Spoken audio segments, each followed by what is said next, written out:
Plus 2 is proud to bring you the 2+2 Pokercast, presented by the PokerStars VIP Club. This week on the Pokercast, the DFS insider scandal with Chris Grove and Ray Coburn, World Series of Poker Europe, and more. Now, here they are, getting excited for fantasy sports, or in Vancouver, we just call it hockey season. Adam and Terrence! Welcome to the 2+2 Pokercast, presented by the PokerStars VIP Club. I am your host, Dave Schwartz. Alongside me, producer Roscoe P. Coltrane. Nice to be on your show again. And joining us from the World Series of Poker Berlin is Mr. T. Chan. Terrence, how are you? Not quite yet. I mean, the World Series of Poker Berlin is still 7 hours from 7 starting. hours? We're at T-minus 7. It's 7 a.m. I'm joining you local time here. The sun's starting to come up over Berlin, although it's been cloudy and gloomy, so no actual sun to speak of. You're going to be sorry you agreed to a 7 a.m. PokerCast recording when you're playing in that, I saw the €500, is it the event? No, that's tomorrow's event. Today's event is actually like a 2200 six max, so it's like, it's six max is mentally tough event. Yeah, somewhere around level 10. You're gonna go. I'm gonna be like, fuck, I should have canceled the show. I should have bailed and made him do it with somebody else. But wouldn't leave you in the dust. I love that I can kind of do the Pokercast on the road. It's as my gig while I'm doing poker. This is going well, right? I mean, we didn't know we could do this from Skype in remote locations, but it's kind of fun, right? Like, I mean, less for you guys, but I get to travel. So far, it's been good for you, yeah. Yeah, but I mean, last year you guys traveled to Macau with me, did. and I, you went home and I did the show from Melbourne. I feel like we're a poker show. I should give people trip reports from poker across the continent. Nice, right? October 7th. 2015, show 383 for those looking for the timestamp. October 7th is the birthday of one of our old buddies, Mr. James Bunner, and we'll wish him a happy birthday to him back in Ontario. That crazy kid. I wonder what he's up to. China! China? I don't understand. Hopefully not still in China. Okay. Now I get it. All right. All right. So yeah, happy birthday, Bunner. If I don't know if Bunner listens to the show anymore. I haven't talked to him in a month or two. I don't know if you noticed this, Terrence. Poker Update, one of the sites that provides news and all kinds of different stuff related to poker. They had a great idea. They're running a 32-hand bracket-style contest for best televised poker hand. And you get to vote on it. That is a great idea. Isn't that a fantastic idea? Nobody thought of this before. I know. I just love it. It's great. Why? I mean, geez, that's original. It's clever. It's something relevant that people would be interested in. Why? I feel like you should have thought of this. We failed. We didn't come up. Anyway, this obviously we're kidding. We did this a few months ago actually, but it's not sticky in the forum anymore. I think it's I think it floated down a couple pages. You took it off the sticky, right? One of the writers over there, Robbie Straczynski, is the content manager for Poker Update. I did talk to him, and he was aghast that this had already been done, or I guess he didn't notice, and he got some inspiration from, I think it was, not Grant. Yeah, it might have been Grantland that did a bracket-style favorite SNL, Saturday Night Live cast members. So he saw that and took it. Sure, certainly like the bracket polling idea is not original. That's just funny. But it's one of these things like about the human brain that sometimes, people get accused of ripping people off or plagiarizing all the time. One writer is accused of plagiarizing another, because a book came out after a different time. But sometimes, it's not even like a conscious awareness thing. Like maybe somebody at Poker Update in passing came across our idea, forgot about it completely, and then when they came, they saw the thing on Grandland, they're like, oh, we should do that for poker. And it's completely unaware that they thought the thing, but the seed is always planted it's in their subconscious. Somewhere in the back. Yeah, exactly. I'm never too quick to rush to a conclusion that we got ripped off. It's not like we're geniuses coming up with the idea of the century. It's just I got a kick out of seeing it. But anyway, we cleared that up. Ryan LaPlante, who has had a couple of shows on the Pokercast, his audio diary, so to speak, of tournaments that he was playing. He's got a new YouTube-based poker show called The Muck. It's him and a couple other guys. Real interesting show. I don't know though. They had me as their first guest, so their guest selection may need a little work. Hopefully, they get some some big name guys. Just trying to suck up, seeing if we can give them some free they get a mention. Publicity. And look, it worked. It worked like a charm. I'm a puppet.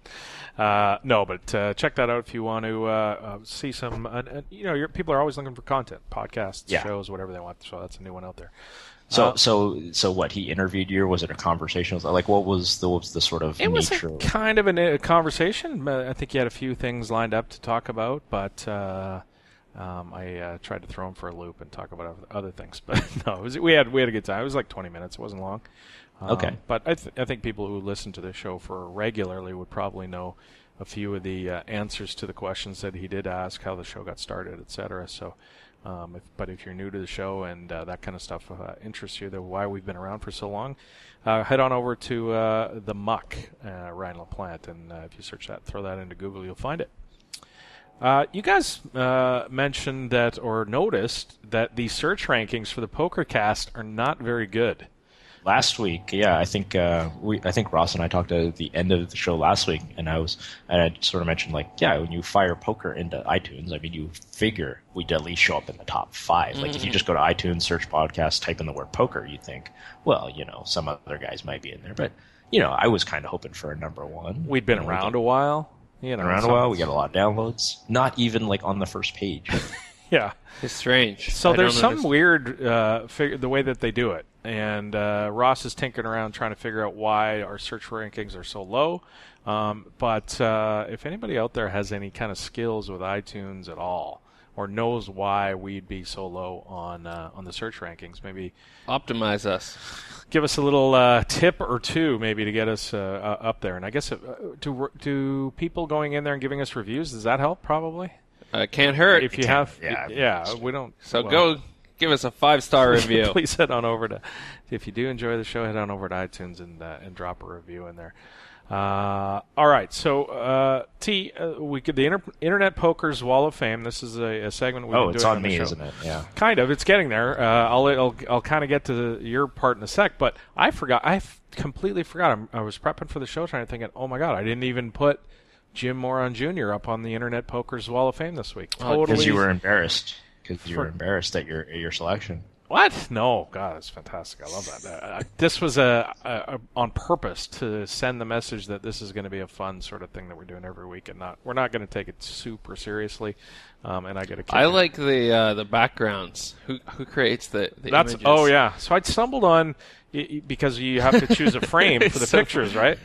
So I was searching internet poker frames, and I came across one that had all kinds of sailing motifs. That's perfect. Yeah, they're all ships. It looks so funny. Traveling, so I figured we'd use those. This is apparently the naval internet poker wall of fame. That's the nautical. The pirates. Walls of fame. I guess it's kind of true. They're the pirates of the internet. They are. So I've done 3 in a row. So I think it's time for T. It's on me. To jump up and do a couple. Who do you got in mind this week for our little wall? All right. Well, we've inducted 3 of the inductees we've offered to the IPWOF have sort of been in the builder category.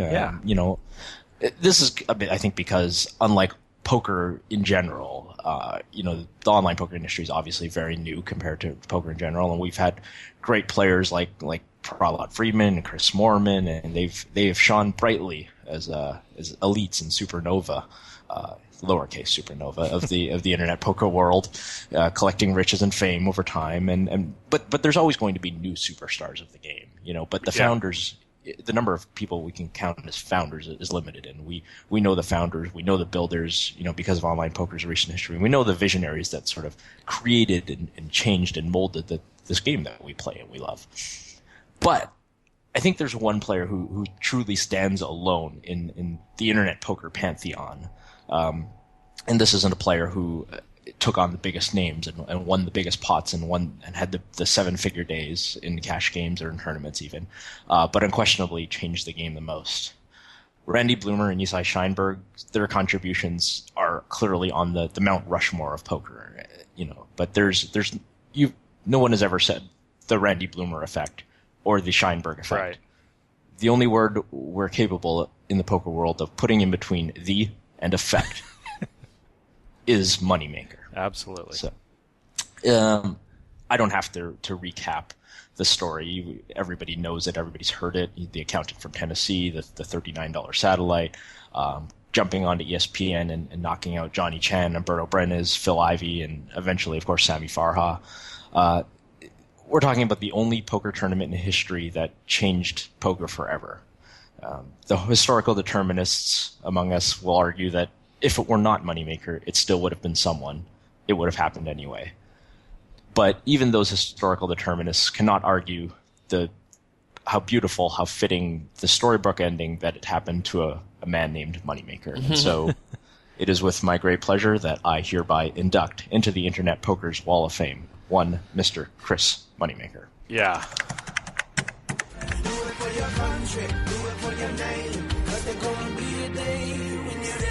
Internet Poker.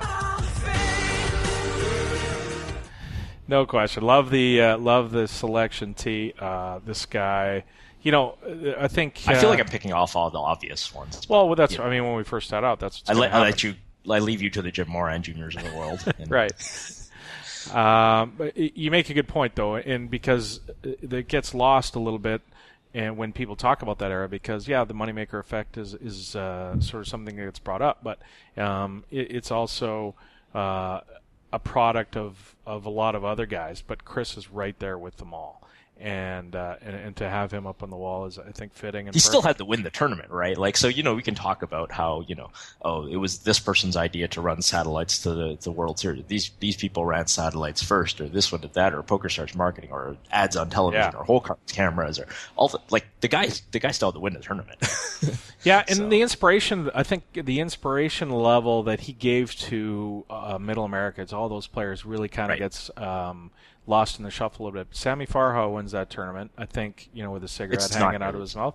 It's not the same thing, because when you talk to people that started in that era, and you and I were before that, but when we've interviewed people and heard them talk in other interviews and even in person, they'll say, "Oh, Chris Moneymaker, when he won, that was the inspiration for me to go play poker." And it was just every man could do it. This isn't, it's not a 22-year-old Scandinavian kid with headphones, right? No, like, we're talking like 30, I don't remember how old he was, 32, 33-year-old accountant from Tennessee, good old boy, his dad's in the crowd. I mean, it's a perfect storm at a perfect time. Yeah, no question. Yeah, if Sammy Farha won, Lebanese guys with suits and cigarettes don't need incentive to gamble. That's true. We obviously, you've mentioned before, we'd love to get guys on the show. I tried to reach out to Chris. It was funny. He was in Europe when we were, you're still in North America. Last week when we tried to do the show, and now he's back in North America, so it's pretty late for him. So we've kind of been a bit flustered on time zones trying to get a hold of Chris Moneymaker. I think he's in the somewhere in the lower 48 right now. So it'd be fun. I guess he won't be playing the Internet Pokers, but we'll get a hold of him. I'm sure it's been a long time. I think probably since you caught up with Chris, I imagine. Oh, it has. Yeah, we used to have him on the show before we came to 2+2. We had him on a few times, but not since then, I don't believe. But yeah, no, it'd be fun to hear like his recollections now. How many years later? 12 years later on the satellite and all that kind of stuff. 12 years. That's nuts. I heard a story from Nolan Dalla that he played some legendary gambler in Vegas heads up in Binions for like $20,000 a pop after he won. Oh, so yeah. we'll have to ask him about that story. That's great. It was true. I remember that. He was. They were playing like really fat structured sit and goes when he was just flush with money. Oh, were they? And Chris had been playing them already online, probably. That's why he thought he had an edge. How did he miss the up and go? 6x4, and he comes up 0. Oh no! Oh yes, he missed it. He's missed it! How on earth did he miss that? So, T, the top story of the week in the land of sports gambling, internet gambling, poker, etc., on the intranet is, of course, this daily fantasy issue that's come up. Some information that was not supposed to get out got out. Never heard of it. And I don't want to say I told you so, but yes, you do. That's all you want to say. Yeah, exactly. That's the kind of person to say I told us so. But you know what? I told us so. A fuck and a toe to soap. I was trying to lead you into that. I know, I was writing something down. Okay. I got something. Anyway, look, before we move on we're going to do all that stuff in the second segment. We've got some guests lined up, and we're going to discuss it there, so we won't touch on it too much here. But, I've been saying it on the show for a while that this is an issue. It wasn't my idea. This was told to me by a friend who is in DFS, and he explained that this is a problem. So that's why I brought it up on the show. I'd like to take credit for the idea, but I'm not as smart as those guys are. But so while I've been harping on it, I just wanted to clear the air that it wasn't exactly my original idea or anything. But anyway, we're going to get to that stuff in the second. So I told you so, but other people told me to tell you so. I told you so with an asterisk.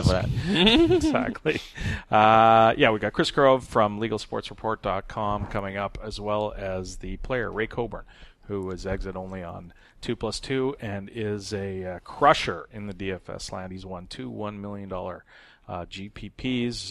The man is. If he answers my Skype message. Yeah, hopefully we get hold of him, but we'll see how that goes. So we'll move all that to the second segment. First up, and in case you missed it, in the first segment, Alex Dreyfus and the Global Poker League unveiled the Cube for televised real-time poker. Legit. I think we had him on the show and he was talking about the Global Poker League T.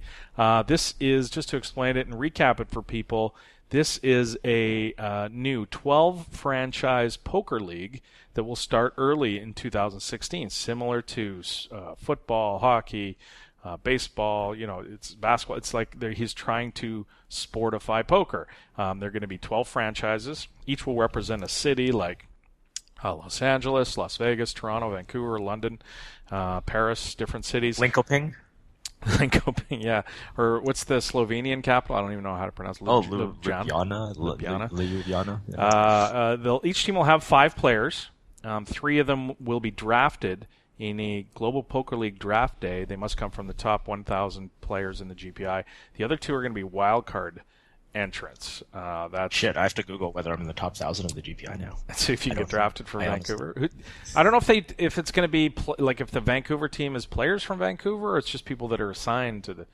I don't really know how that's going to work. I'm 1,286. I'm like on the bubble. I bubbled again. What number am I? 86. Pardon me? While you're Googling, what number am I? I got to be. I probably don't have any results. What name am I Googling for you? I guess is the question. Yeah, exactly. They do that. They have 3 people from the top 1,000 GPI on each team and 2 wildcard entrants. I guess because some of the people that they want to be involved in the league aren't in the top 1,000. Well, Chris Moneymaker, we could just mention he's probably not in the top 1,000. He's not that active in the MTT circuit. Phil Ivey, I don't know if he would be up there. Phil Hellmuth, Adam Schwartz definitely not up there. But I wonder if they're going to do team names like they do in sports. So well, I would have to. What's the point of having this otherwise? Right. Yes. So do you have fun with that? The Vancouver Nits, the Paris Slow Rollers. What do you? I don't know where you go with that. But if Daniel leads the Las Vegas team, it could be the Las Vegas Vegans. Oh, nice. It could be that too. It would probably be something related to Choice Center, wouldn't it? the Las Vegas Calteros. Exactly. If you guys have ideas for team names, post them in the show thread. So this league, its teams are going to play weekly for 14 weeks. Matches will be online. There'll be three parts to each of the matches: online aspect, in studio, and live. Which I guess they mean a casino and a studio. But anyway, this cube thing is. Have you seen this, Terrence? I have not actually seen. Okay, so it's cube, but I've read many descriptions of it. It's a giant. Oh, I've only seen artist rendering of it because that's all they have. But it's a giant cube made of glass. But if you're on the inside, it's one-way glass, so you can't see out. And it's soundproof, so you can't hear out. So you're in this case. There's no chairs. You're standing at a table, and it's transportable. So I guess they pack this thing up like a audio-visual. You know how those guys travel around the world. Yeah, like a UFC octagon travels from venue to venue. Because that's kind of their trademark. Yeah, and that's what they're going after, right? It seems like they're. I haven't seen. Esports and how they do video games in stadiums and stuff, but I'm guessing it's similar where they kind of put them up on a huge stage and watch these guys on giant monitors or whatever. But here It's different. So a couple of interesting things. First of all, being a player in this, I mean, obviously, if you're signing up to the GPL, you're buying into the whole thing.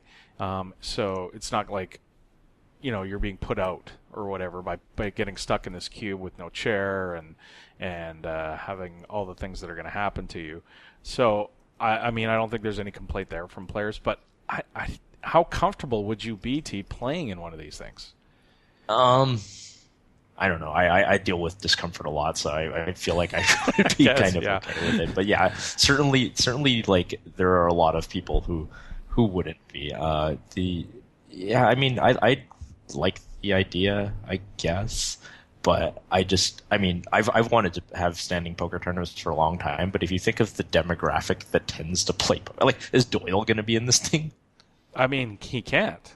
There's no way that he could. Yeah, I don't think he physically can either. It's. Yeah, like, how do you make it's? I mean, I'm all for stand-up desks and everything like that, but I don't know if they're for everybody. Especially for, like, I don't even know if I can stand up at a poker table for like 8 hours. I mean, not that these tournaments would take 8 hours. That's the thing. Sure you probably want to make fast structures, but right. Yeah. So here's the quote from Dreyfus: "The GPL will break some codes of current gameplay. We will launch dual matches of 30 to 40 minutes, triggered by a clock, with a table featuring digital cards and real chips using RFID technology. This way, the players can keep playing with their chip tricks, but also 4 times more hands per hour. 4 times more hands per hour than current live poker." So he's speeding up play. Wait, how does that work again? Explain to me. So how it's going to be digital cards and real chips with RFID? Yeah. So four times still seems really ambitious, but anyway. I don't know why you have digital cards and RFID. RFID in the chips. Yeah. But you should be able to tell that anyway if you're making it obvious. Anyway, interesting. So, I mean, speeding it up 4 times. So instead of 30 hands an hour, they're getting 120 hands an hour. I'm guessing they have maybe 2 dealers. They have this is something you would love. They have shot clocks. They're not going to be able to take more than got to be 10 or 15 seconds a hand to try and get 120 hands an hour out. So it's going to go fast. The stats is the interesting part. So above it looks like, in the artist rendering, above it looks like a giant score clock, like you would see in an NBA game, an NHL game, with all kinds of different stats, the player's hands, obviously. I think that's important. I mean, if you're watching poker, you definitely need to have these as sort of permanent things to follow the action. I think that's a good thing. Yeah, no question. I agree with you. So, I mean, that's going to make it more interesting. I wonder if that makes it more interesting to, we have this thing with televised poker now where we're moving away from all of that stuff that we wanted for so long. Remember, the ESPN broadcast of the main event have to get more interesting for players. They got to do the stats. Then they did it, and then we're all like, wait a second, that's not it. We need to get away from that.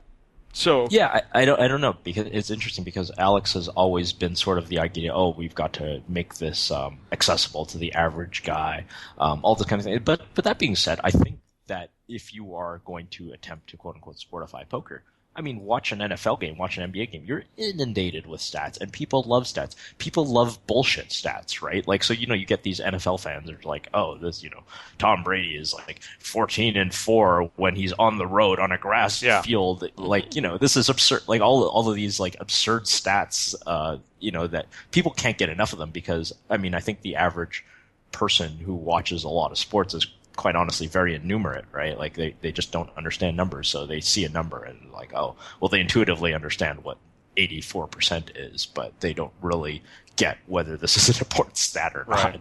But with poker fans, I mean, it's a completely stat based game. It's so obviously I think you do have to provide those stats. It's a question of whether you sort of flood them with a point where somebody who's just flipping channels and doesn't even know what are you going to talk about what's this guy's M? Are you going to talk about how many big blinds this guy has, or are you going to talk about his VPIP, or if his pre-flop 3 betting percentage? That's when you maybe get into the average public won't understand that. The hardcore poker fan will. It's a matter of whether you can start getting 3-bet percentage down to a point where, we're talking about, like, say, NBA points in the paint or something like that, that kind of thing. Yeah. Yeah, it'll be interesting to see what kind of tack they take with the television coverage, with the in-person stuff.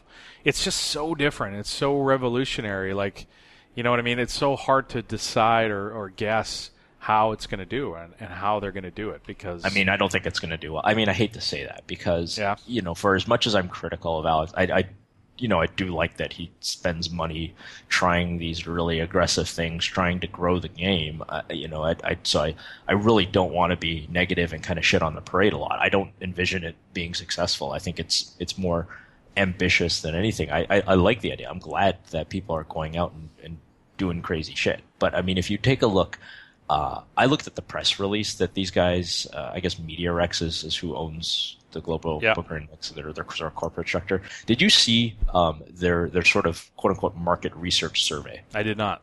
Okay, so there's the press release that has to do with the cube, and if you go to the very bottom of that press release, it's on MediaRex.com. But so they have a survey from a market research company called Repucom USA, which I've never heard of, but whatever. So they apparently did a survey, and it says, so there's 4 bullet points. 30% of poker fans declared interest to buying tickets to attend GPL events. That's very different than actually buying tickets.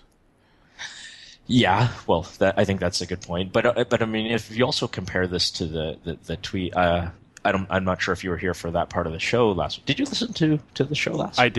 I didn't apologize. That's all right. But anyway, Ross and I think we talked a little bit about what is a poker fan. Yeah. Because Alex had some tweet that estimated that there were, I don't remember the number, like 40 million poker fans or something like that. Oh, yeah. So if you're talking about 30% of poker fans, you're basically claiming that this projected market is like 12 million people who are interested in buying tickets to attend a poker event. Right.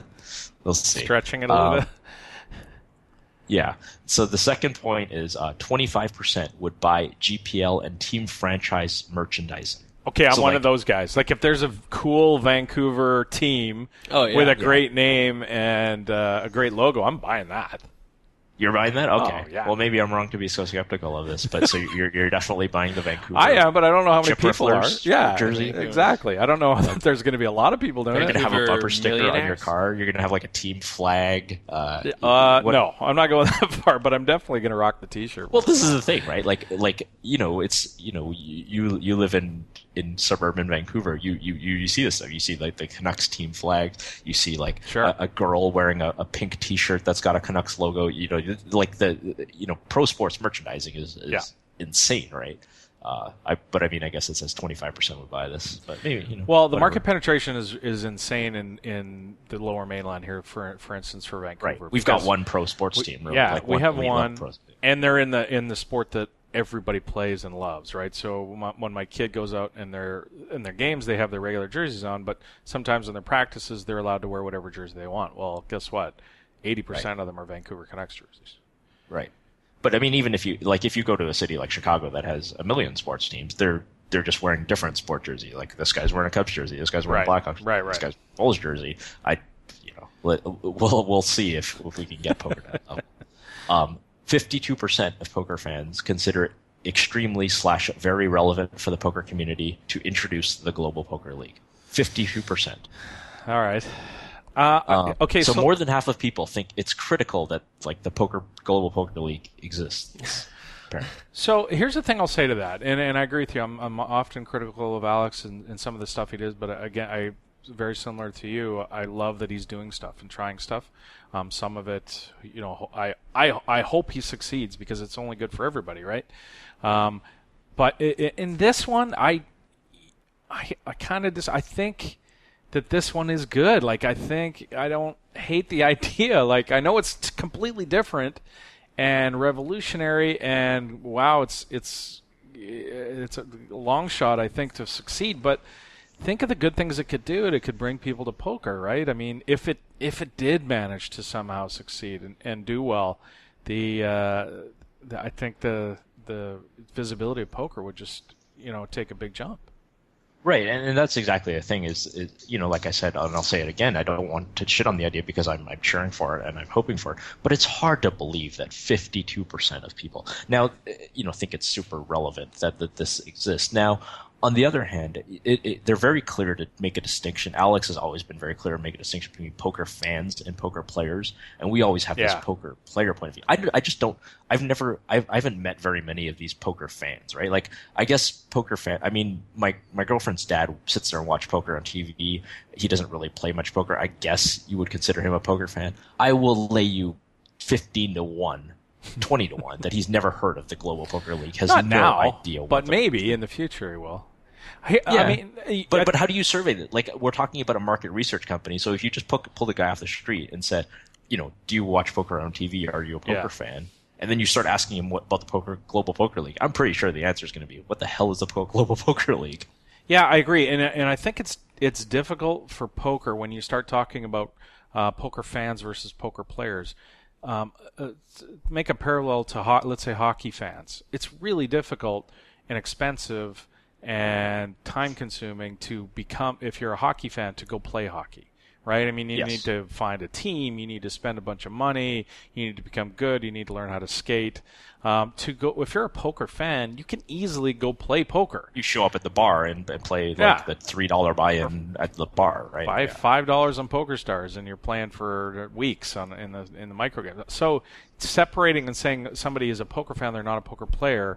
Yeah, I agree with you. I don't think there's a giant, if you're looking at the Venn diagram of poker players and fans, I think it overlaps pretty heavily.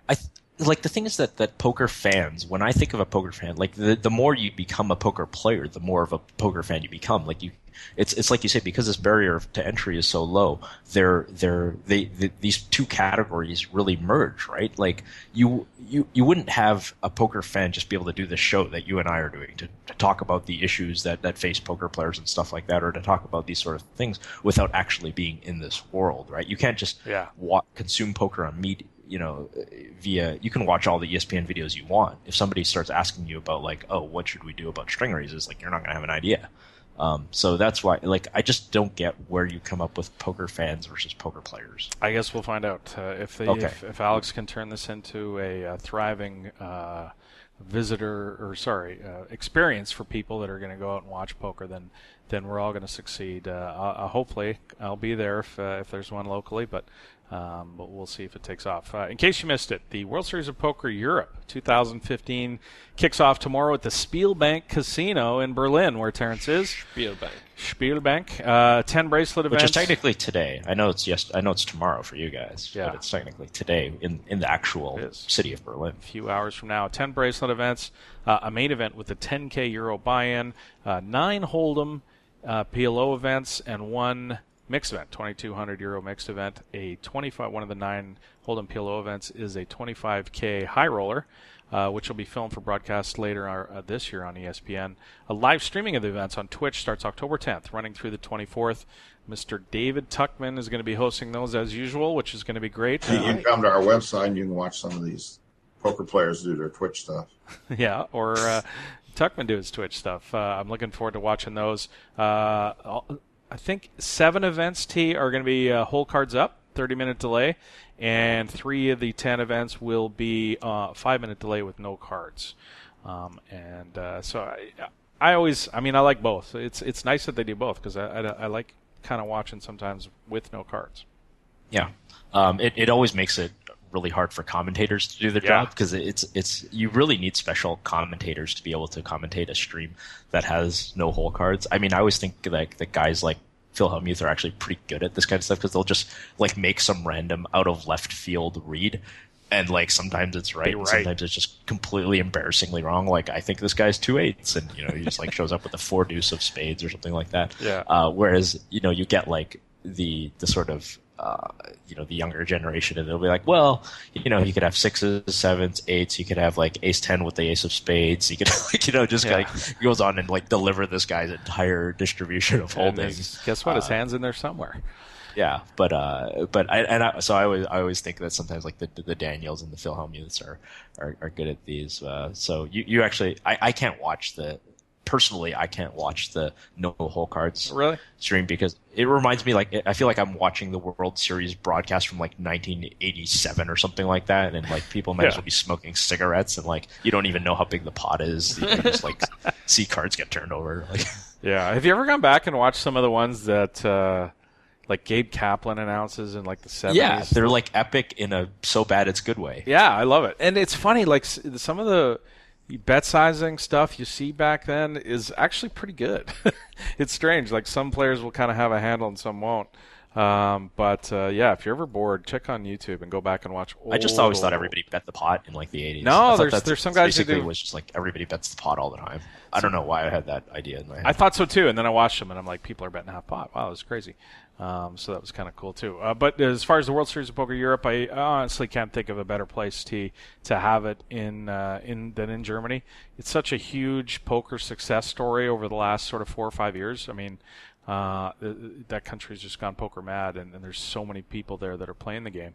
What's sort of the reaction? What's the feeling you get? I guess have you had much of a chance to walk in and experience any of the stuff going on in the casino? I haven't. Today will be the first day I head down to the casino. I've just sort of been being a tourist and eating, bloodwurst and pork knuckles and Checkpoint Charlie. I've bicycled through Checkpoint Charlie. I did that yesterday. Oh, nice. It's good stuff. I mean, I love Berlin as a city, but in terms of poker, I haven't encountered I haven't like run into Dominic Nietzsche on the street or anything like that. Any of this kind of stuff. I will be excited as you sort of say. Like Germany was a non-existent poker country 10 years ago, basically. Like it wasn't really even heard of. And then we inducted, of course, Dominic Kofert, and he was instrumental. PokerStars itself really created a market in Germany, of fantastic poker players, and hopefully, and I'll let you know tomorrow or next week's show whether they created some bad ones too. I'm really hoping that they didn't only create superstars that are perfect robots that play poker all the time. But I'll let you know.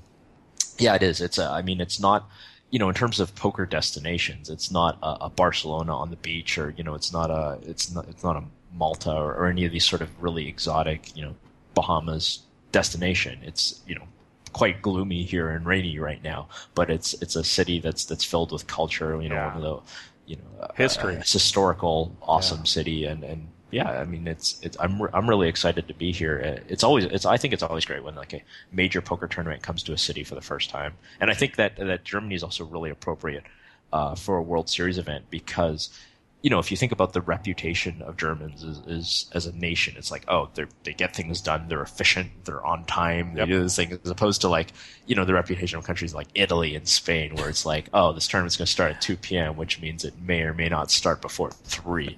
I get the feeling that when I show up to the casino at 2 p.m. today, there's going to be cards in the air by 2:05. I bet you're right. Looking forward to talking to you next week and finding out exactly how it goes. Good luck in the tournaments you do play, sir. Yes, sir. In case you missed it, the latest rounds of payments back from Full Tilt Poker to the remissions process, the players, is now in the works. This latest round is $5.7 million in remissions. It's going to be sent to about 2,000 people in the next couple of weeks. These are disputed funds, people who filed incorrectly initially, and then people that just forgot, and new petitioners out of the blue. So these will include some red pros, right? Is that my sort of? I'm guessing those are disputed funds. Yeah, I think that's probably affiliates and red pros, basically. Yep, yeah, I think that's probably true. If hopefully affiliates do get paid. I don't think I heard that they are getting paid though. So red pros maybe. I'm not sure about affiliates, so that's a good question. John Pappas, the PPA, said there's 3,800 people still awaiting payment. So about half of those people are getting paid back, because you said 2,000 people are going to get paid. Yeah, so there'll be some left. Total, so yeah, I wonder if it doesn't leave many left, I guess. No, it doesn't. 184 million was set aside by PokerStars and the DOJ to pay back to the players. Only 110 million has been paid back so far. With what did you say, 1,800 players left? I can't imagine they're going to all of a sudden use up more than half of that 110 million.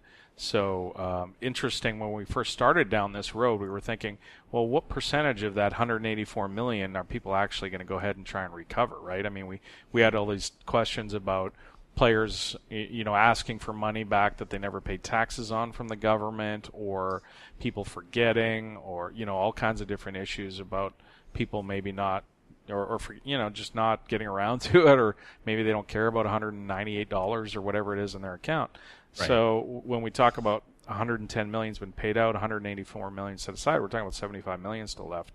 And only $5 million, like that's such a small number that's going out this week, right? Yeah. That's $5.7 million. That's like 2/3 of a Jungle Man account, you know? Right, exactly. It is such a small amount, $5.7 million. I mean, across 2,000 players, so it's not like across a ton of people, but yeah, it's, you know, we're still talking about, like, as you said, the $74 million that's yet to be paid out. What's that, a couple $100 each or something? Yeah, it doesn't seem like a ton of money that's going to be going out, and I wonder what they're going to do with this sort of $100 million $70 million they're going to have left over. That's going to be another question. I'm guessing it's going to go right into the government coffers. In case you missed it, Matt Affleck wins the $2,500 buy-in Coco Poker Open, which is one of the best names for a tournament, at the Seminole Casino in Coconut Creek, which would explain the name of the tournament. That's in Florida. It's not sponsored by Cocoa Puffs. I thought that's where they were. Everybody gets some Cocoa Puffs. I'm going cuckoo for Cocoa Poker. Yeah. $1 million guaranteed prize pool. So there was a small overlay. I don't think they had quite enough to hit the overlay, but they came close. By Florida standards, that's a very small overlay, right? Yeah, exactly. Compared to the Hard Rock Poker Open there. Matt now over $1.8 million in live earnings. And this note here, this story made me go back and watch the Matt Affleck John Duhamel hand again. I don't know if of course you remember the World Series of Poker. They were down to 14 or 15 players, and they played a $41 million pot. Affleck with aces, Duhamel with jacks, and he made a straight on him on the river. Oh yeah. The crushing defeat that was for poor Mr. Matt Affleck, who will never, ever forget that hand, I'm sure. You're just a bad person. You wanted to see him cry again. No, God, I hated that. He's played golf. Yeah, I know. No, he's a good guy. In case you missed it, an Indiana Poker Room now is issuing W-2s on any pot over $1,200. Ross, you found this. I did. It was in NVG. I just thought it was interesting, Yeah, and I thought it was kind of BS that... Well, basically what happened is these are electronic tables, like the ones we played on in the Macau. poker techs. Yeah, they're like the poker techs. So, the cliff notes... So they're counting them as kind of a slot machine, right? That's sort of the pretext. The cliff notes of this thread are basically they don't even have a poker room manager. They just have like a slot room manager. Right. And whenever the pot's over 1,200, they stop the game, and this person comes over. Right, so you slip. And by the way, that takes like half an hour. Exactly. Which is a joke. Unless you're like a high limit slot player, like if you're a chainsaw or something like that, then you just have like this dedicated slot attendant just stand there and you just sign your name over and over and over again. But yeah, by the most way, part, if you're in the low roller section and you hit a royal flush, like boy, oh yeah, and they just stand there. Get a good book. The best is when they ask for tips. They you hit a jackpot. It takes a half an hour. They come over and they're mad if you don't give them a tip. Las Vegas, ladies and gentlemen. Yes, Las Vegas. By the way, those games are going to be ridiculously good though, because there's no good players are going to want to sit and battle with slot attendants every time they hit a $1,200 jackpot. Well, yeah. I just don't understand. I mean, I haven't read the thread yet, and I'm sure this has been discussed, but why don't they just make it a cap game where the most that you can put in is $599 or whatever? Like, make it so that you don't just trigger this $1,200. I mean, I guess you could always have like a 6-way pot where everybody's in for $500, but if you just make it a cap game so that, you know, if two guys are heads up and they're deep, like, it doesn't trigger the threshold, like, I feel like that's an obvious solution, but yeah, that's a perfect spot. See, I need the drop board on my computer too. I was going to drop it, and the most you can raise is the size of the pot. But the most you can bet or raise is the size of a pot. In case you missed it, Amaya shares up 30% from $18 to $24 since the New Jersey approval. Following, of course, on the news last week that the New Jersey Division of Gaming Enforcement is now letting PokerStars operate within its borders. Interesting that the stock goes. I mean, that's probably. Remember when all kinds of different things happened to that stock before? They went back and they checked all the stuff before the merger. They checked the trades on the insider trading info and stuff. That one's interesting because there's some people probably in New Jersey that had a pretty good idea that was going to happen, and you wonder if anybody jumped on that. Well, did you happen to look at what the stock looked like before the announcement? I guess. I mean, if it's relatively flat, or even if it went down before, right? You know, before it went, then that kind of is a good indication. I'm looking at the stock actually for the last month right now, and so actually the stock was actually consistently dipping all the way until September 29, and then it did make a run. So I mean, it looks like nothing too shady happened. At least nothing on the level of when I first purchased PokerStars. So actually, yeah, the stock was pretty much down the week of the 23rd to the 30th. So interesting. Yeah. One of the insider trader scandal. We only got one insider quote unquote trading scandal this week to deal with. Some guys I was playing Omaha with last night said two guys said they bought shares.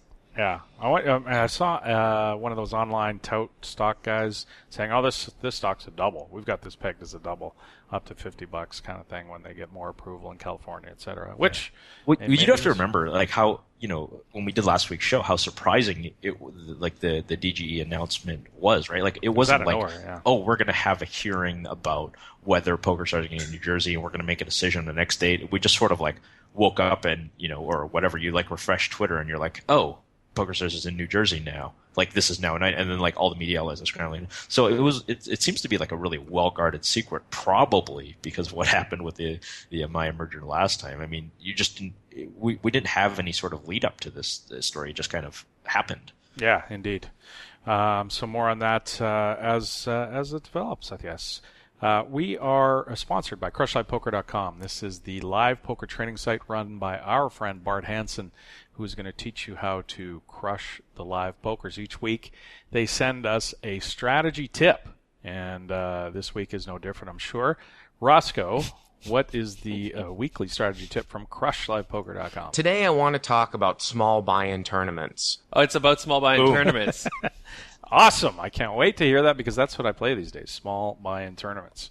And hopefully he'll give us a couple of tips on the tendencies of those players. You are currently listening to the 2+2 Pokercast presented by the PokerStars VIP Club. More right after this. Hey everybody, welcome to another 2+2 Strategy Minute brought to you by CrushLivePoker.com. I'm Bart Hansen, and today I want to talk about small buy-in tournaments. Now, a lot of you guys play poker for fun, but some of you try to play poker professionally or as a true auxiliary form of income. And small buy-in tournaments, especially ones that are re-entries with high tournament fees, a lot of them really are unbeatable. And it's been a recent trend in poker over the last 5 years that these tournaments are very, very prevalent in the poker community nowadays. If you're a no-limit grinder and you have a positive win rate, I can almost guarantee you that overall your hourly is going to be higher in a cash game than it is in a small buy-in tournament. And what I mean by small buy-in tournaments are usually tournaments that are under $500 buy-ins, and especially ones that you actually have to travel to. Keep that in mind when you're trying to make money from poker. The higher the tournament fee, the more unbeatable it is. A lot of these events are just like lottery tickets. Yeah, you can bink one and, gain a huge bankroll, but you can also go out and play a scratch ticket or play Powerball. If you're trying to play poker profitably, you need to find the best way to spend your time. Now let's get back to the Pokercast. At blinds 120K, 240K, it's folded to me in the cutoff, and I raise ace-king off to 480,000 with a stack of 14.6 million. Button folds, and the small blind 3-bets to 1.25 million with an effective stack of 8.9 million. I've played with the guy some in previous days. I felt he wouldn't flat call many hands from the small blind and was capable of getting out of line pre-flop. I 4-bet to 2.15 million with the intention to call his shove. He went all in, I quickly called, and he also had ace-king off. The flop came down with 3 clubs. I had the king club, but he had the ace of club. The turn was another club, and I doubled him up. Team Pro Online's Marc-Andre French Dog Ladouceur is a Supernova Elite VIP. This is the 2+2 Pokercast, presented by the PokerStars VIP Club. Hey, it's Mike from the 2+2 store and ProfessionalPoker.com. 2+2 is pleased to announce the release of their most anticipated book in ages, Applications of No Limit Hold'em, a guide to understanding theoretical sound poker by Matthew Jonda. This book will give you the ability to create the bet sizings and ranges which will beat the better players. The theory in this book is not designed to be complex or abstract, but rather it's intended to be applied immediately, producing better overall results. Many confusing concepts such as overbetting, balancing multiple bet sizing ranges, donk betting, and check raising as a pre-flop raiser are crucial to a player's strategy, despite few players implementing them or talking about them. And after reading this book, you should be able to not only conceptually understand these ideas, but also know how to begin incorporating them into your game, and thereby successfully compete against tough opponents. And at the 2+2 store, we accept all credit cards, plus PayPal and NetTeller. Hey folks, don't forget to follow the Pokercast crew on Twitter. Adam is at PokercastAdam, and he'll keep you up to date on things like upcoming guests, listener contests, and all the latest bacon-related food innovations. Follow Ross at PokercastRoss, and you'll discover new hip-hop bands and learn how to not play Microstakes No Limit. Also, give us a like on Facebook, where we post lots of photos and other nonsense. Hey, poker fans, don't forget about the 2plus2.com digital magazine. Each month, a wide array of poker professionals and media write fascinating articles about the game you love. Want to learn about big blind versus small blind hand ranges? How about optimal Jeopardy daily double strategy? Topics like those and many others are covered every month. Head on over to 2plus2.com to see what the magazine has to offer this month. Hey guys, this is Bart Hansen for CrushLivePoker.com. Whether you're a recreational player who wants to compete at the tables, or you're a professional and you want to increase your win rate, the material that I've produced at CrushLivePoker.com will make you a better poker player. Act now and you can subscribe for free by using the coupon code TPC11. That's TPC for the Pokercast11 and get your first month free.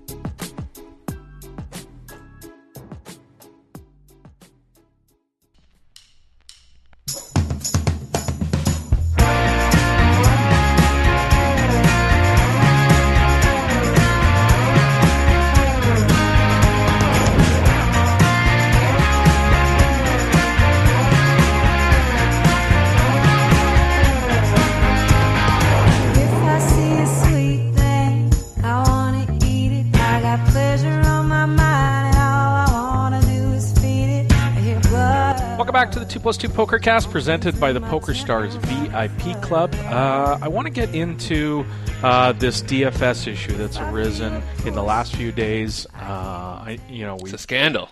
Well, you can call it what you want. We love scandals. It's an issue that had to come to light eventually, right? And I think we talked a little bit about it in the first segment. But I want to bring in our old friend Chris Grove, who operates the site Legal. What was it again, Chris? LegalSportsReport.com. We have a lot of reports at this point, so I do not fault you for not being able to keep track without a program. Brain freeze there. That is Chris from LegalSportsReport.com. He's been right on top of this whole DFS stuff that's been going on in the last week or so, and we're going to bring him in now and talk about exactly what happened. Chris, give us give us sort of a breakdown. Not of all of our listeners are DFS players or really sort of savvy on exactly what all that information means. We'll get into that, but give us maybe a little quick breakdown exactly how this whole thing went down. Sure. There's a lot of noise surrounding this story, and I think unfortunately that noise is becoming the story. And that is unfortunate because what we have here is actually a pretty simple story. You have a situation at DraftKings where an employee was able to access data at a point in time that employee never should have been able to access that data. Right. So let me just clarify that real quick, story. Chris. So when you're saying an employee got it, he was sort of a mid-level content guy, or right. is at DraftKings. He writes a report about ownership percentages in the big guaranteed prize pool events for each week, this one happening to be football. And he gets the data to write in their blog after all the games are closed. To for whatever reason, I'm not even sure why they do provide all this information, but I guess we'll talk about reverse engineering all the data later. But so just to clarify, I wanted to just say that. So this guy Haskell is his name. He published the information early. People were like, "Wait a second, how did you get that information? You shouldn't have that right now, right?" Right. And the reason why I wanted to give the story free of his name is because I don't think that this is a story about Ethan Haskell. And I think when it becomes a story about the individual, the broader point gets lost. That broader point being these companies, all of the daily fantasy sports companies by and large, with a few exceptions, have grown at a breakneck speed over the last couple of years what has been lost, what has not been prioritized, what has not been given proper focus and resources as the primary focus has been on that growth. That is the pressing question here, and I think with the situation involving Haskell, we have a clear indication that one of the areas that got the short shrift on that stratospheric rise were policies regarding data control and fraud prevention. Right. It seems like it's pretty clear that wasn't taken seriously enough by the large DFS sites that people, myself included, we've been saying it on the show for a while. Who has access to this information? Do people realize how important it is that this is secure? And then you have all this stuff that optically looks really bad for these sites, right? Where you have players playing and executives and employees of DraftKings playing on FanDuel, and FanDuel's the same thing, we're playing on DraftKings because they're not allowed to play on their own site. Well, they have a lot of people who has access to all this information that is very valuable. So you're playing against, these guys are playing against casual players that might have access or might be using data that is going to give them a giant edge. And it's not like poker, because you don't have to actually play a hand and against another player. You have to set a lineup, and you can set several lineups and take advantage of all the different ways to use some of these players that are underutilized. So they get a big edge. Whether they were using the data or not, we don't know. And I'm not suggesting that they were. I'm not saying that I think they were. I'm suggesting it's possible because of the fact that these guys had this data early, right? Right, and that's the problem, that we basically appear to have been given a glimpse, a window into DraftKings, and that glimpse is not an encouraging one in terms of the sense we have now of how seriously they take these kinds of policies. Bottom line is, this guy should never have been able to access that data at that point in time, and there's a failure on multiple levels in terms of just the basic systems that they have in place, that he was able to A, access it, and then B, distribute it publicly. So we have at least two critical points of failure here, and I think the question that naturally arises is, what other points of failure are there in the system? And I don't think that's an unfair question to ask, especially within the context of billions of dollars going through these sites in 2015, within the context of, as you noted, this information being valuable and being of interest to those on the outside of the company, which then I think quite naturally leads us to the conclusion that if fraud has not occurred, certainly these companies have been probed for weaknesses by individuals who are interested in committing fraud. I think to suggest that kind of probing at a bare minimum hasn't occurred, that really to me stretches credulity, just because the amount of money involved, the lack of oversight, and the lack of transparency, all that to me, you've basically described a blueprint for a fraud magnet. Yeah, and I'm seeing a lot of stuff. There are official statements coming out and saying stuff. We're a new company. We're going to make mistakes. And I'm thinking to myself, that's really not a mistake you can write off to just being a young company or it's a new industry. I mean, information security is so completely obvious that to not have it really kind of makes me just shake my head and go, how is this how would you not have an information secure protocol within your company, and B, why would you, in the world would you ever let your employees play on the other site when you have this data is so transferable to the other sites? It's shocking to me that they would make bad decisions like that. And it raises the question, and I'm not trying to single out DraftKings, it's just that's the company that we have a window into at this point because of this incident. And I don't think that it's really too far of a stretch to say that this is likely the case at FanDuel as well. It raises the question of what else didn't get focused, what else wasn't thought through, what else is going to become clear to these companies in retrospect. As the relative wisdom of not allowing their employees to play on competing sites became obvious. I'm paraphrasing Mr. Robbins here now, but he said in an interview with I think the Boston Globe today that now in retrospect and hindsight he sees that this was not the best idea. Well, what other things are going to come to light that didn't get thought through all the way? I'm not trying to be flip, but I think you guys are driving at the same point. If this was left half-baked, it just doesn't necessarily fly that nothing else was. It really suggests that other things were, and that's kind of troubling. There is a lot of money on the line, and it's an attractive target for all the reasons that we talked about. You put all those elements together, and I don't think that saying that there's a cause for concern is hyperbole or fanning the flames. I think it's a legitimate observation.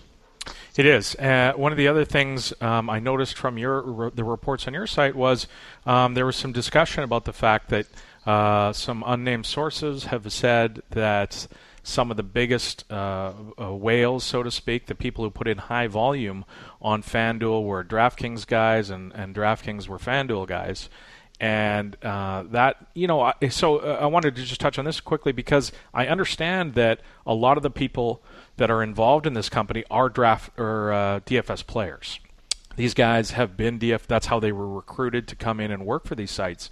So it's not unreasonable if there's no protocol for a DraftKings employee not to play at FanDuel that he's going to do that because that's what he does. Even if he was doing it, which you would hope, 100% honestly, he's just going to continue playing because that's what he's done, and he's not allowed to play at DraftKings anymore, so he goes and plays on FanDuel. But it also, this gets back to the optics thing, it just looks horrible when these guys are some of the biggest players.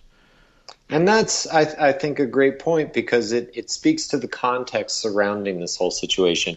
In 2012, you're talking about companies that existed but were really on the margins, and you could describe their turnover in terms of millions or tens of millions. 3 years later, you're talking about two companies, each have a valuation north of $1 billion, and you talk about their annual turnover, and you're talking in terms of hundreds of millions or billions. That really is an incredible growth spurt. To use the word unprecedented within the context of the gaming industry is not an exaggeration. And I think that what you just discussed is interesting because you think about how they had to hire on that incredibly rapid growth ramp. And of course they had to pull people from within the industry. Of course they had to pull people who had that specialized expertise because you don't have the time necessarily to get other talented employees over the learning curve because everything else is moving so fast. So you turn to the only reasonable option within the context of that rapid growth. I think, unfortunately, that same sort of shortcut logic, that same sort of myopic decision-making probably infected other areas of the business as well. And certainly I think we're seeing an example of that on the fraud prevention side. So let's talk about the data itself. And we're going to get into, we've got a guest coming on later, Ray Coburn, exit only on 2+2. He's a big DFS guy. We're going to get into some of the implications of how important the data is to players a little bit later. But my concern about the data is, its relative importance, Chris, to or how valuable it is. I mean, I think clearly it is valuable. There seems to be a lot of argument about how valuable, and I think that sort of seems like a red herring to me because depending on how valuable it is, it's just a matter of how fast that the player or the person with the information is going to get the money, right? It's not like he'll just get it twice as fast if it's really valuable. He'll get it a little bit slower if it's not quite as valuable. So that part, and I think the other thing that it misses is it gets back to this the security of the information again, because if a player or a person, if a lot of people have this information at DraftKings, even if they ban the employees from playing on all sites, this is still valuable information. They can go, if there's a dishonest person that has it, they can go sell it to the top, to players, or give it to their brother and sign up and like. There's just that information should almost be. And the other question was, I don't even know why. They need to have that information, the ownership percentages I'm speaking of, or lineups in general at all, why that information needs to be queried at all. You know what I mean? Like, why can't they just have no access to that data during... I think that's a reasonable question. And again, I think this context of the rapid growth becomes really relevant because when these policies were developed at the start, the information had value in that it would have represented an edge, but the absolute dollar value of that edge was quite a bit lower in 2012 than it is in Right. 2015 as a function of all of the money in play. So it's actually not inexcusable to think that at the start they might not have prioritized these concerns, because if you're just thinking about it from a market's perspective, this kind of information, while useful, didn't have the same kind of raw dollar value on it that it has today. So to me, it goes back to that issue of how did the rapid growth of this industry help to distort their priorities, help to distort their understanding of what was important and what wasn't important, and then critically, what are the other areas that might have been overlooked, especially as they relate to game integrity and especially as they relate to the protection of players on the site, whether that be their information, whether that be other security-related concerns. I just think we have an environment here where the growth outstripped the abilities of the companies to manage it. Okay, so I really do. And I'm not even talking about malfeasance. I mean, I'm almost talking about just pure physics on some level. It was an incredible rate of growth in a short period of time. Yeah, and it seemed to have caught him off guard a little bit. So let's talk about the reaction from the mainstream media. That's sort of been another story about this whole thing. Bad news obviously travels fast really quickly, and people are that don't have a lot of knowledge of implications and how serious this is kind of just, like some of the mainstream sites, newspapers, television stations all run with it. And it's funny to watch some of these reports and these reporters on camera trying to explain this to people because they don't even understand it. I don't know how they're going to explain it to people. We see things like on CNN, there was a video today that was titled "How to Cheat at Fantasy Football," and the reaction this has gotten in the mainstream media. Just wanted to get your take on that. Well, I think there are a couple of points worth making. And the first is that the major operators allowed a vacuum to exist around this issue by virtue of their, I won't even call it a slow reaction because it was a glacial reaction. They were a full week behind this. So if you just take the ingredients as they existed in their speculative form, which was DFS employee has access to information, DFS employee is big winner on other site, it's almost difficult to blame people for connecting those dots in the absence of a competing explanation. And the fact of the matter is that neither DraftKings or FanDuel stepped in with a competing explanation until Monday, until a full week after this had gone down. So while I certainly appreciate the criticisms of those who say that the mainstream media is misreporting, misrepresenting, blowing the situation out of proportion, I think it's also important to understand when we're assigning responsibility here about how the story got to where it got, that we take a look at how the major stakeholders on the operator side responded. And the fact of the matter is they responded poorly. We had some back-channeled statements from one of the co-founders to Roto-Grinders. I mean, that's your official company reaction to something of this magnitude that's clearly picking up steam. We had no clarification or official first-hand timeline from DraftKings about the data access until Monday. So while I think that there obviously could have been more responsibility and less hyperbole in the headlines in the mainstream media, it's difficult to fault them for putting pieces together that seem like they fit really well in the absence of a clear, compelling explanation for why they don't. The New York District Attorney has launched an investigation. They sent a letter to DraftKings asking a whole bunch of really good questions, I thought, actually, when I read FanDuel as well. FanDuel as well, yeah. Okay, so yep. I thought those were excellent questions. I hope there's some transparency in the process on how this goes, because that's, that I think clearly now, like, if you look at all the sort of the mainstream outlets I was talking about, there's a disillusionment, a deep disillusionment with people on saying, oh, it's rigged, it's rigged, it's rigged. And daily fantasy, by its nature and the way that it's set up, is so skewed towards the best players getting the money so fast to begin with.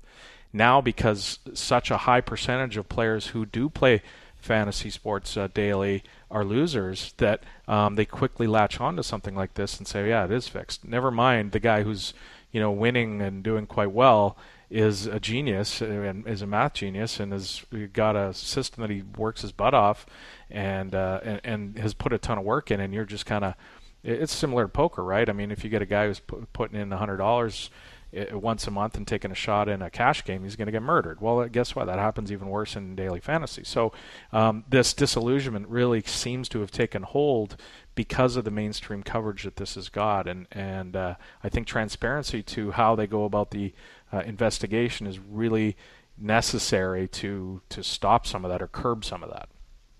I agree completely. I just think it's a shame that it seems like it's going to take a letter from the Attorney General of the state of New York to get some basic answers about how this critical data is handled. That just seems backward to me. It seems like, as you said, this is an industry that thrives on the perception of credibility, fairness, integrity. It ceases to exist without it, arguably, because it's, as you noted, a hyper-competitive product, and it's already difficult for casual players to do well. So any hint of improprietary behavior, any hint of the deck being rigged, so to speak, is especially dangerous because it's already, as you noted, difficult to win. So there's this standing desire to latch on to an explanation for why you're not winning, and unfortunately they kind of served one up on a silver platter here. Regulation seems to be something everybody's calling for, hope and thank God. In the absence of that, do you think the industry can be self-regulating, or is this sort of proving that that's not possible? I think that we have the clearest proof you could ever ask for that the self-policing approach has failed miserably. Yeah. They've had several years. The FSTA has no enforcement powers. It doesn't even really purport to be a self-regulatory body.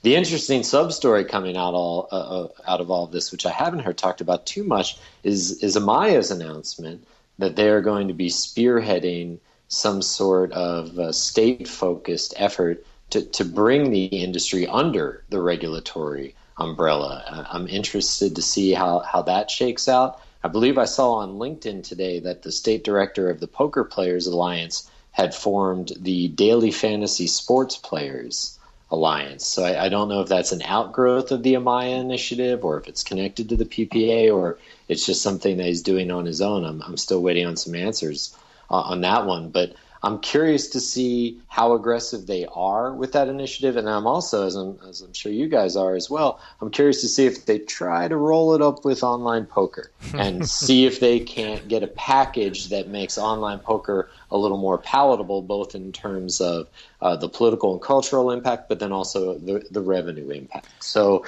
interested to see the size and scope of Amaya's initiative, and then also interested to see if poker is something that tags along. And I don't know, for some reason with those guys, I have a feeling it might.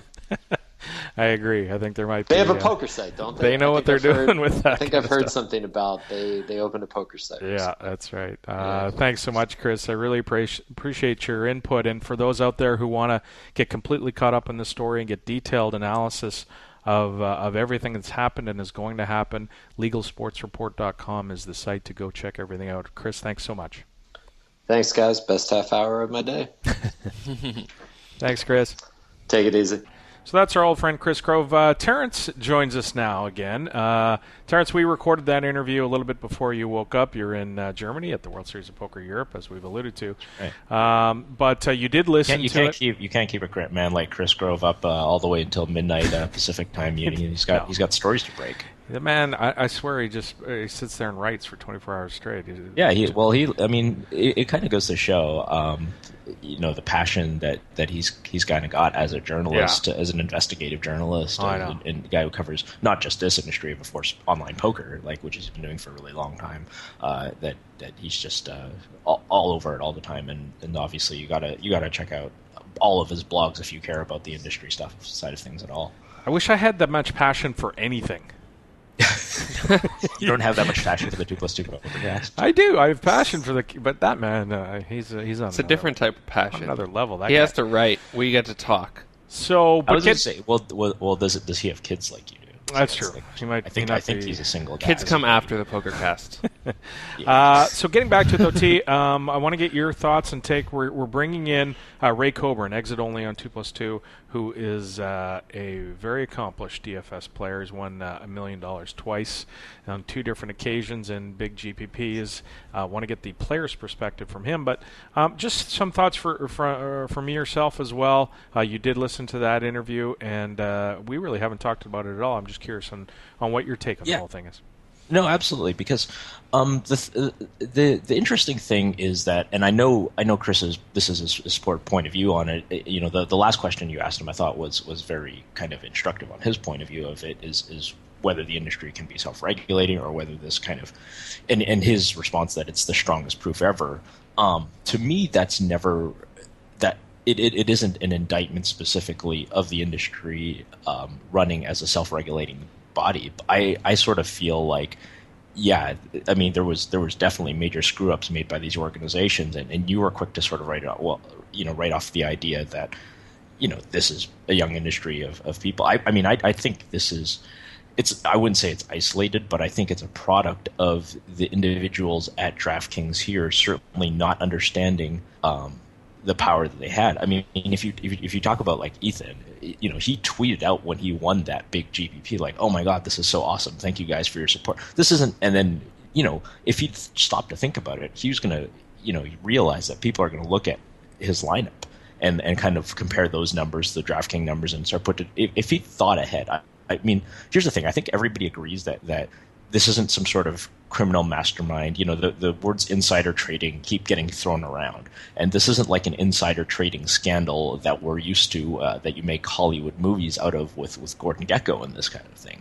I think this is a situation where, they were just kind of stupid and they were just kind of immature and they didn't realize the sensitivity of this data. And I'll give you sort of a story, because we're a poker show and, I have a background in the poker industry, is that in the early days of PokerStars, I probably had more access to information than I, quote unquote, ought to have had. Yeah. You know what I mean? If I wanted to sit there and go like, oh, here's how Phil Ivey plays and here's Daniel Negreanu plays, I probably could have done that. I don't think you could do that now.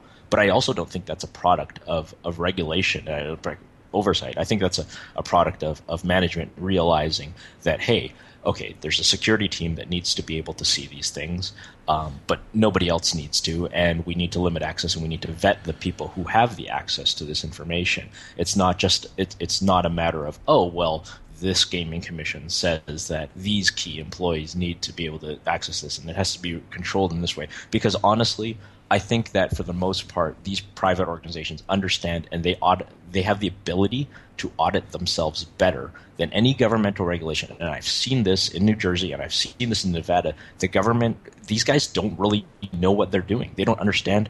I know for a fact they don't understand online poker, and I doubt they understand DFS much better. When you have these bureaucrats, I think what you need is companies that are responsible. They have good internal audit practices, people who report kind of directly to the CEO, and then the CEO kind of understands inherently data privacy is important. Lineups are important. Hand histories in online poker are important. Win-loss rates are important. All these things are important, and they must be protected. And I don't agree with Chris on the idea that this needs to be regulated by an external body. Now, whether that will work, maybe it does, maybe it doesn't.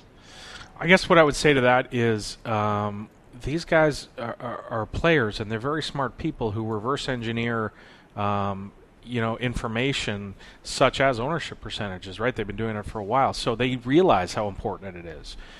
So and I would guess that the information that they have access to is, and I understand your point about PokerStars when you were there in the early days, but I think it's probably a lot more valuable to have winning players' lineups than it is to have how Ivy played Ace King in a certain spot. I mean, there's just so many different variables. You sort of mentioned this, I think, on Twitter. Like I think you've said the word super user in the past, and you can kind of debate the merits on whether it's. I mean, it's not quite super using. Like I want to step back from that, and I did on Twitter too. I was just frustrated right at the time, and I said it was similar to the.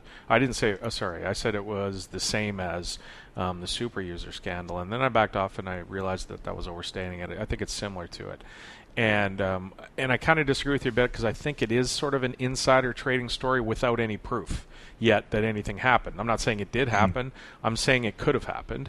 And we're at a situation where, is it likely? I mean, we're left to guess without full transparency. Well, it clearly looks bad. I mean, the fact that Ethan Haskell's lineup was this like really awesome lineup that was really small usage. And he's been winning in baseball competitions for months. He's been crushing. So, yeah, it doesn't. It's at minimum an optics issue. Yeah, right. Let's bring in Ray Coburn. He's the guy I was talking about. He's a DFS player, very successful. I want to get his viewpoint on it and bring him in now. Ray, welcome to the Pokercast. Thank you. I want to get into some of the things we've talked now to Chris Grove from Legal Sports Report, Ray, sort of given the setup of exactly what happened, some details, got into some of the issues about sort of what happened with the daily fantasy sports information stuff. I want to get your view as a daily fantasy sports player who's done quite well. I'm sure you're quite ingrained in the industry and the people. So getting your take on some of this stuff I think is going to be really interesting. So, you as a poker player before you got into DFS, you've been through something similar, I guess, when we talk about Black Friday and some of the different regulation issues that have come along in poker. You must have been having some flashbacks to some of those days the last week. Yeah, you say that again. So I was up late Monday just watching Twitter and listening to all these like reports on like Deadspin and Larry Brown Sports, like all these kind of shady websites, like putting out terrible spinned articles, trying to deal with that. And then reports start coming in about how it's going on. Like mainstream media is mentioning it on television. It just felt like everything was melting down like in front of my eyes, like that entire day. Yeah, I imagine it wasn't a lot of fun. This information security kind of is a bit of an obvious thing, right? Like this I'm sure it occurred to people before, people like yourself or executives or what. I mean, was there some concern about this going back for a while that this information is valuable and should be safeguarded and maybe isn't being safeguarded?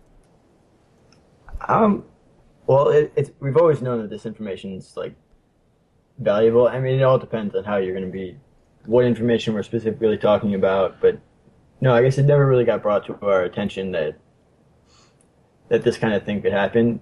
Though, like the sites have kind of been like lax about this. Like for 2 years ago, there's like comments about like FanDuel acknowledging that this information is available to like some support team members. So like it's not like been a big secret.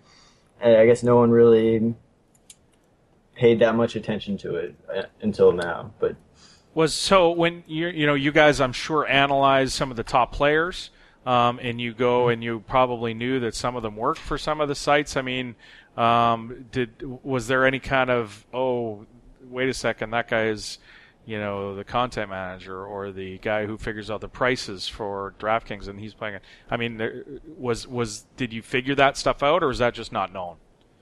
Well, there are a couple of top players that are employees. Like, I don't want to mention their names. I don't think they're doing anything sketchy, and that's kind of why this has never been a problem. Like, there are a few top players that we know work, like the FanDuel's salary guy, for instance, like that creates the salaries. We know he plays and he's good, but it just never like crossed our mind that maybe something shady was going on, because I still don't think there is, but just that the possibility is there does make this a big deal. But yeah, I mean, I guess if he's smart enough to come up with the pricing for all the different players, assuming that takes a lot of intelligence, then that naturally means that he could probably be pretty good at the game, right?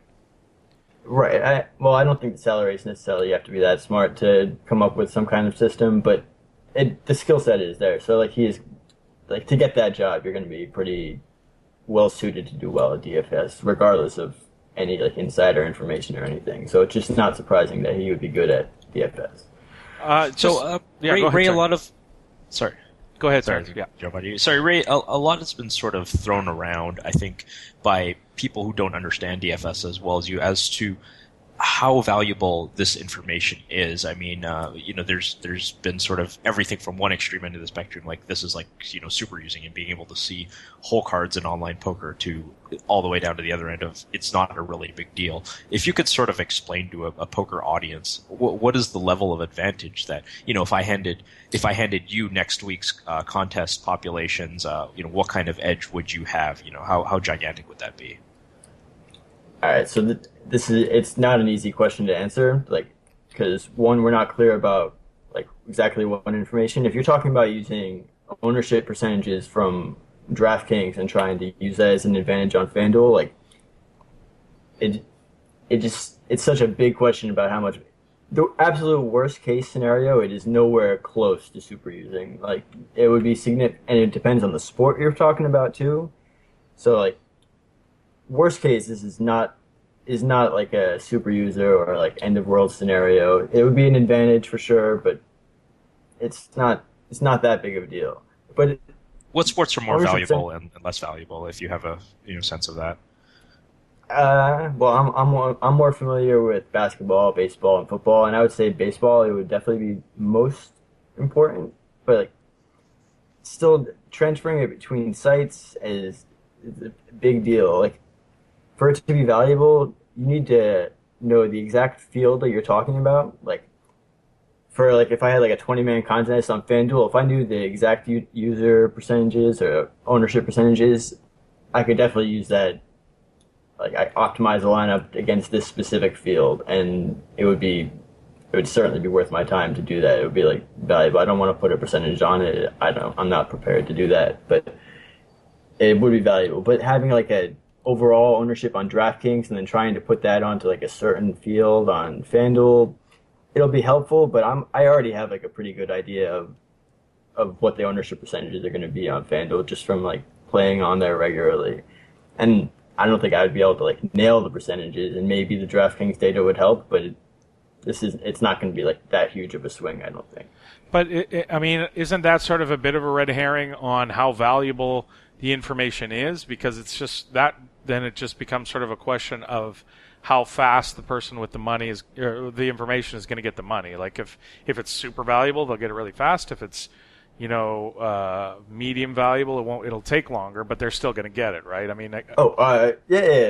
I'm not trying to downplay it completely. It is certainly a big deal that this happened. It could be an advantage if it was being used. So it clearly needs to be handled and should have been handled. Yeah. It's such an easy easy way to fix this, and the sites have been relying on employees to just promise they don't use it, basically, which is just totally ridiculous. They should be a customer service person doesn't need to have access to this data. They can have a select few people that even have the ability to query this data in their database. So and those people should definitely have been excluded from play no matter what. So it's an easy problem to deal with, and this doesn't need to be happening. I was trying to figure out a reason why anybody would need to query the data while the contest is going.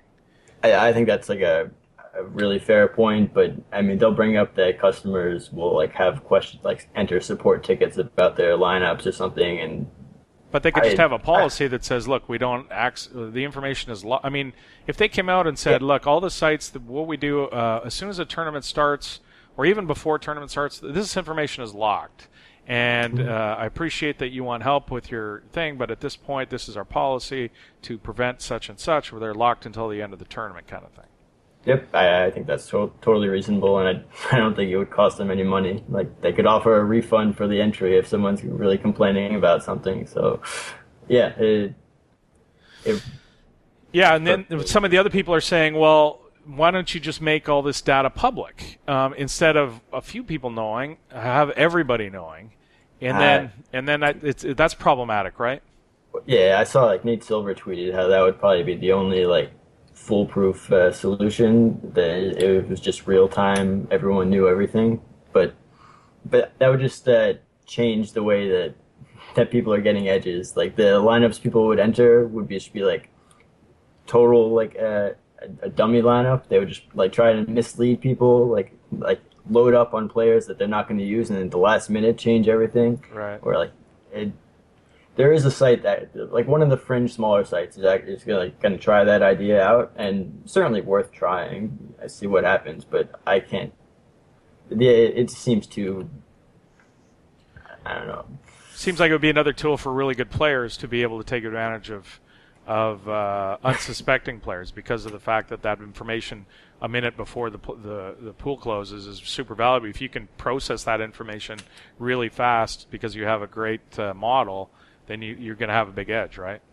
Yeah, a bigger edge for sure. And like, it's not going to appease that many people's fears that something is going on. And like, it might even create more because it's like of how drastically the percentages would change from like right near lock until right after. It would just look bad. I can't imagine it working, but they can try it. Ray, we still don't have any proof that there was wrong, and you've alluded to this. We don't know for sure that anybody's actually done anything wrong. There are indicators. Maybe they're obviously people had access to information. Whether they used it in a malicious way is another story. But do you and the rest of the DFS community, whether it's pros or recreational players or whatever, is there a sense of that we were cheated, we were hard done by? Because obviously if you played on Ultimate Bet or if you played on Absolute during that period, you certainly realized you were cheated. You would be like, I demand my money back, I'm pissed off, that kind of thing. What's the sort of sense among the DFS community about the quote-unquote scandal? I mean, at large, people do not feel cheated. Like, the majority of the people that are at least in my realm, the people that I talk to or listen to, like, no one has ever like implied that they felt cheated. I don't feel cheated at all. Like, I mean, I'm listening. And if this Attorney General in New York finds something like that, the guys like were looking at the specific user data or like trying to copy lineups, yeah, sure, I would feel pretty cheated, but not. I mean, I still wouldn't feel like I would in the super user in Ultimate Bet or AP, but I would be pretty pissed off, sure. But I don't suspect that's happening, and until something comes out that points that way, I feel fine about things. So one of the aspects, Ray, to this story was that this employee, the content employee that released the data before he should have, and there is this thing called late swap on DraftKings.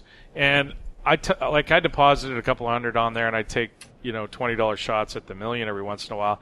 I didn't even know there was anything like late swap, and the only reason I found out was because I was researching for this story that we were going to talk about. I went, oh, you could actually do this? Crazy. And I'm wondering if that's prevalent, or am I just an idiot, or do most casual players kind of don't know about that? And then, do you think it's bad to have that? I mean, we have this sort of feeling in DFS that the best players get all the money really fast. Very few players win.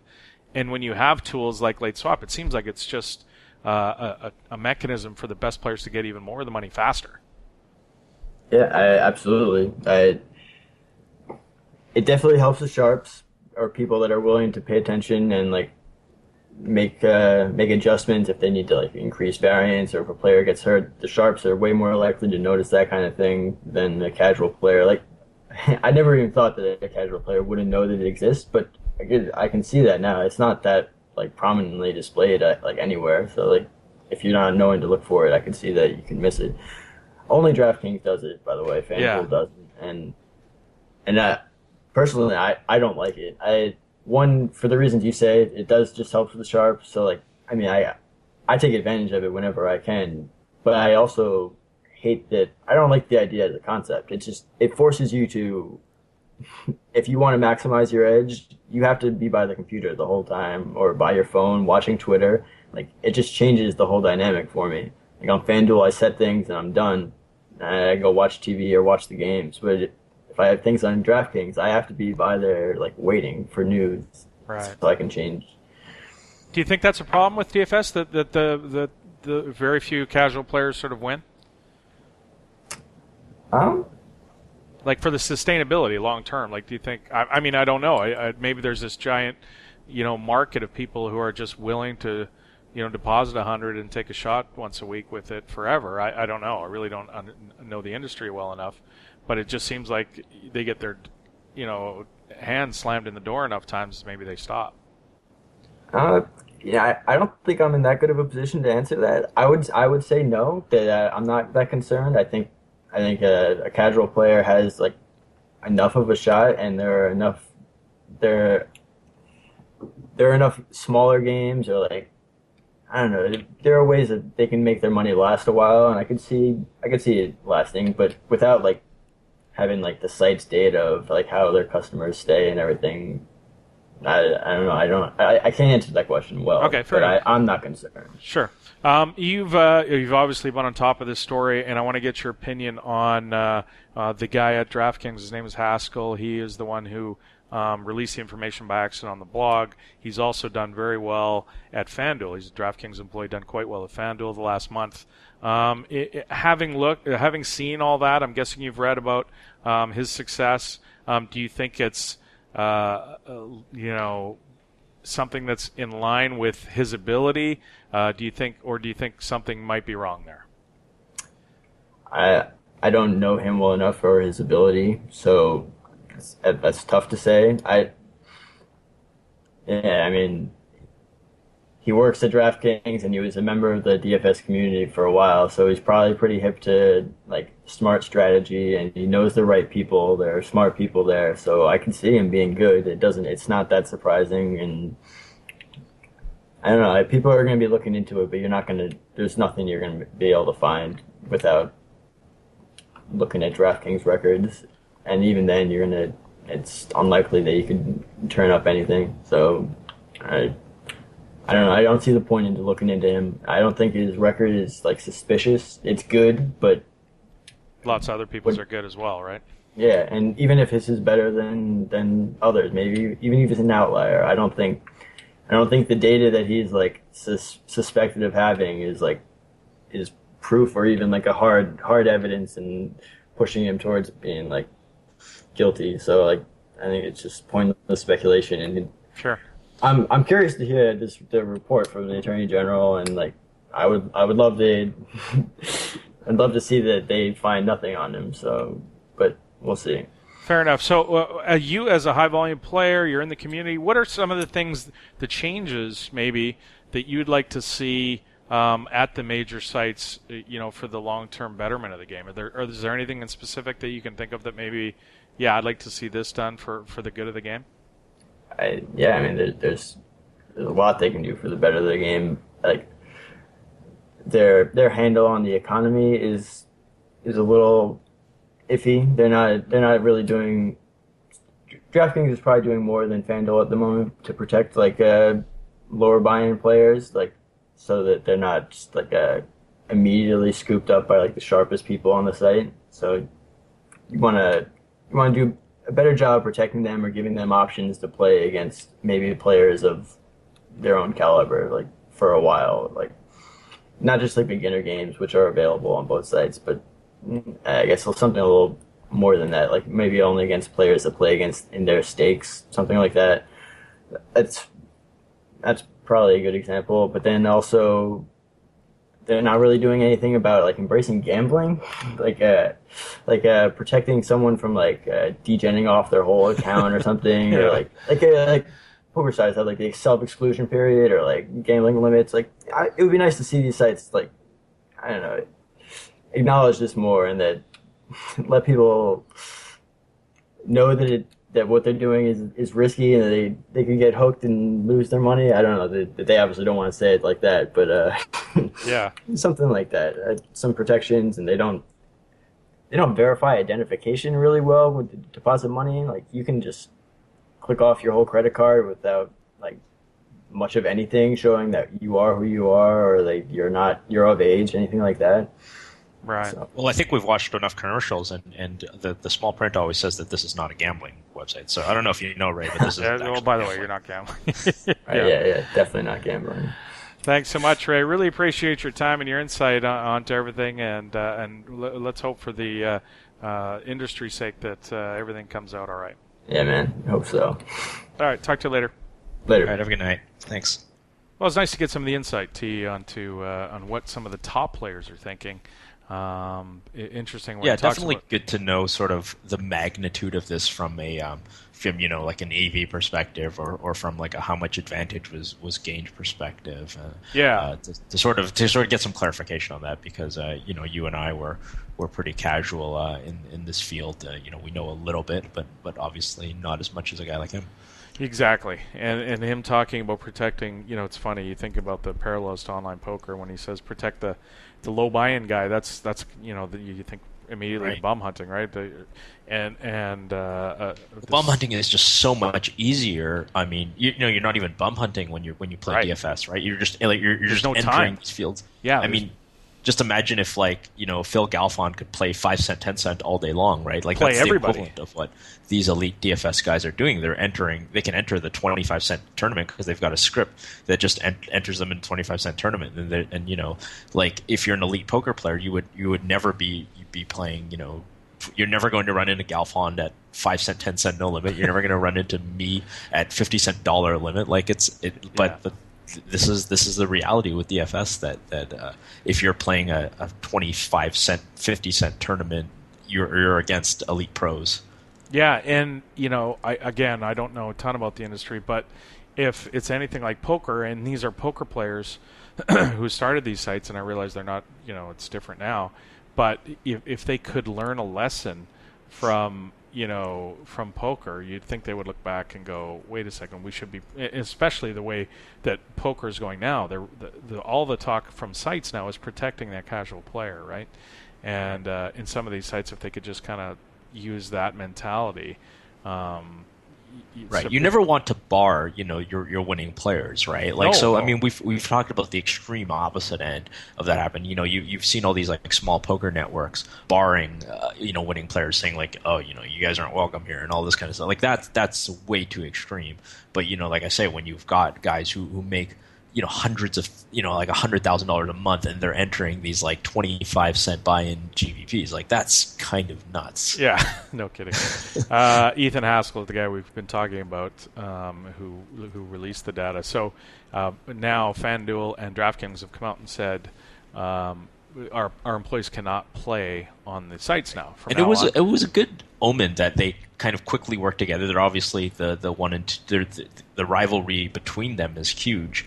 They both want to dominate this market, but they quickly both the leadership at both companies quickly realized like, oh shit, this is bad for both of us. Yeah. Like this makes both of us look bad. We need to do something. And they were able to work together and just sort of say like, hey, we'll agree this. It's sort of like this very interesting political diplomacy that immediately came about because of the necessity to sort of save the industry from more bad press. So this guy has won. This Haskell has won.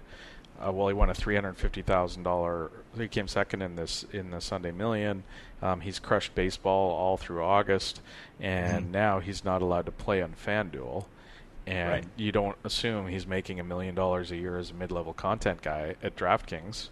Does the guy quit? Do you think he quits now? I mean, like I sort of see, because like suppose I sort of think back to the online poker heyday. Like what when I was at Stars, I hired all of these guys who were poker players because that's who I want on my security team. That's who I want on my customer service team. But if we had a policy that said, okay, if you're going to work for Stars, you don't get to play at Party, you don't get to play at Full Tilt, you don't get to play at UB. Whether these guys would have done because they love poker and they're good at it and they're making money. I myself was playing on Party Poker when I was playing at Stars. I mean, and that was something that actually in the very beginning Isai wasn't super comfortable with. He asked me not to, and then he sort of changed his mind on that. And poker is different from DFS, obviously. But yeah, like you want people in the industry who are excited about DFS because that's who's ultimately going to create a better product, right? So if you're a DFS site, you want DFS players. If you're a poker site, you want poker players. You have to have people who are willing to consume the product. If you're Zappos, you want people who are really into shoes. I mean, that's the way that you create a good customer experience.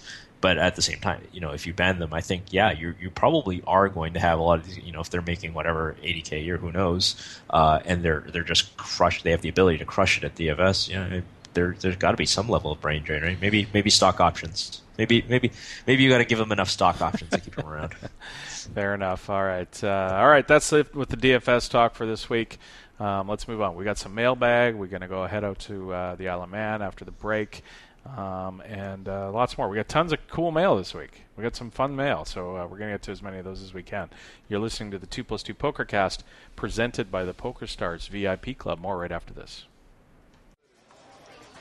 Playing 50 big blinds deep with annies, the villain in the hand opens to 2.2x from the cutoff, and I defend my big blind with ace-3 offsuit. The flop comes ace-6-9 with 2 clubs, and I check call a free big blind c-bet.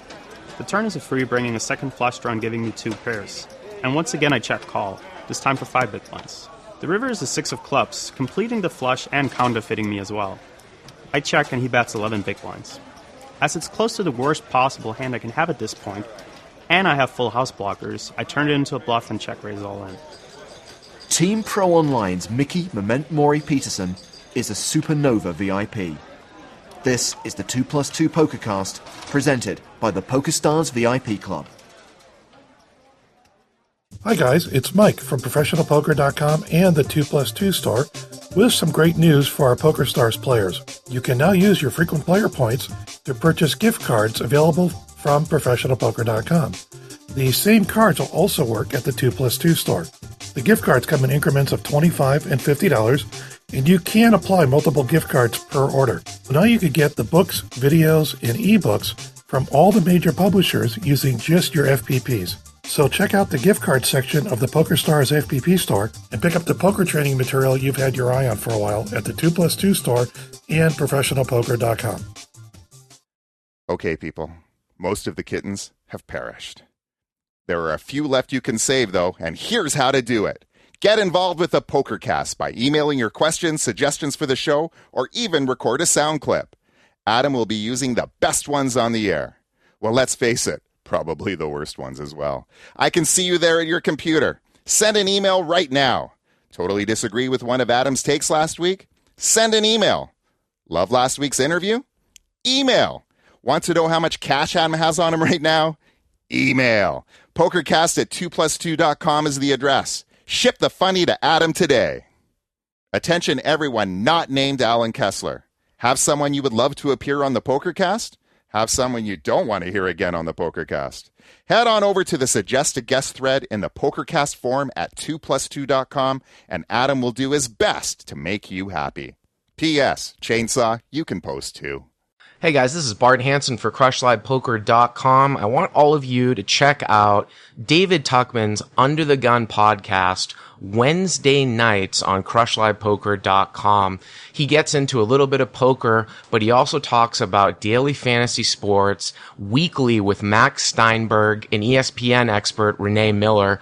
Also segments on mental game issues with Dr. Tricia Cardner and Elliot Rowe. It's all on CrushLivePoker.com for free to everyone Wednesday nights at 6 p.m. Pacific time, or check out David Tuckman's Twitch channel at Tuck on Sports. Was not my favorite song, not no number one, cause they gon' do you wrong, and they gon' play you out. Alright, back when my brother sold crack, and my sister was a real one, always was a real one. Saw you working early, tell me how you feel, huh? Baby, what's your hurry? Get it how you live, huh? Baby, what's your name? I've been going through a lot, I can't do this on my own. Got no place to go or shot, and that's a long one. Hey, they gon' love you when you hot, they won't miss you when you gone. If you looking for a spot, that's the wrong one. Welcome back to the 2+2 Pokercast, presented by the PokerStars VIP Club. Thanks to Ray Coburn and Chris Grove for joining us and talking us a little about what's going on in the DFS world. But right now we're going to head out to the Isle of Man and talk to Mr. Matthew Hilger over at the world's largest poker site. Matthew, welcome back to the show. Good morning. How are you guys? We're good evening over here. We're fantastic. I'm hoping it's a good morning over there. It's the eve of the I guess in the middle of the Common Sense poker tournament series. I noticed the kickoff, and this is sort of a pretty big deal. The record for the biggest online poker tournament in history, Matthew, was beat. It was 253,000 players bought into the 1 cent $100,000 guarantee event. I think you guys probably thought you were going to have an overlay on that one. Yeah, we we definitely were going to have an overlay. I mean, it's pretty exciting. You know, last month in WCOOP we had the world's largest buy-in tournament ever, and then this month we broke the record for number of entrants. And worth noting, we did it on a Monday, so it really wasn't the intention of this promotion, but obviously the deal was 1 cent with a $100,000 guarantee was pretty tempting for our player base. So. Yeah, we were excited about it. It was good. You know, we did have some technical problems because so many players in a tournament busting out at once kind of overloaded our database, our servers. But so still, does that mean the IT people get this week off, or do they have to work overtime? Yeah, it was. It was. You know, it was a little slow there for a while. But yeah, it was a pretty exciting event. 1 penny to $100,000 guarantee, and then all week long, there's 2 tournaments every day with buy-ins less than $1. So the main event's this Sunday, 99-cent buy-in, $25,000 guarantee. So it's a pretty, I think it's a fun event, something fun to follow up after WCOOP to hit the different customer segment, and everybody seems to be enjoying it. 100,000. If you're personally affected by any of the server problems and demand your 1 cent back, I believe Matthew personally will transfer that cent to you. Yeah. Yeah. So a lot of 1 cent returns going out this week. Customer service is the top priority. That is, yeah, T knows that well. $100,000 guarantee with a $97,000 overlay. I don't think that's probably ever been considered a success before, but it certainly was. Dad Dumont from Austria took down the 10K first prize. But I'm wondering, like, 250. How many do you think PokerStars could actually handle? I guess it seems like you were sort of on the brink of capacity there, right? We definitely were. I mean, there was a lot of debate going on if we should have had a cap on the tournament. This was before it happened, and we did decide to go higher than 200,000, and maybe in retrospect it wasn't the best decision on our servers. It's very a lot of things. It depends on the time of day and depends on all the activity on the site. And I mean, this tournament finished in 6.5 hours. So I don't know how many people are busting every second, but a lot. It's a lot of transactions going back and forth between the servers. And we pretty much hit right up there. We couldn't have gone much more. Well, and you find out the capacity of your servers pretty quick too when you do something like that. The next thing up is the December festival. This is Knockout Week, starting I think December 8th, going to the 14th. Oh, okay. That was last year's. So okay. Knockout Week this year is starting this month, and actually it starts on Monday.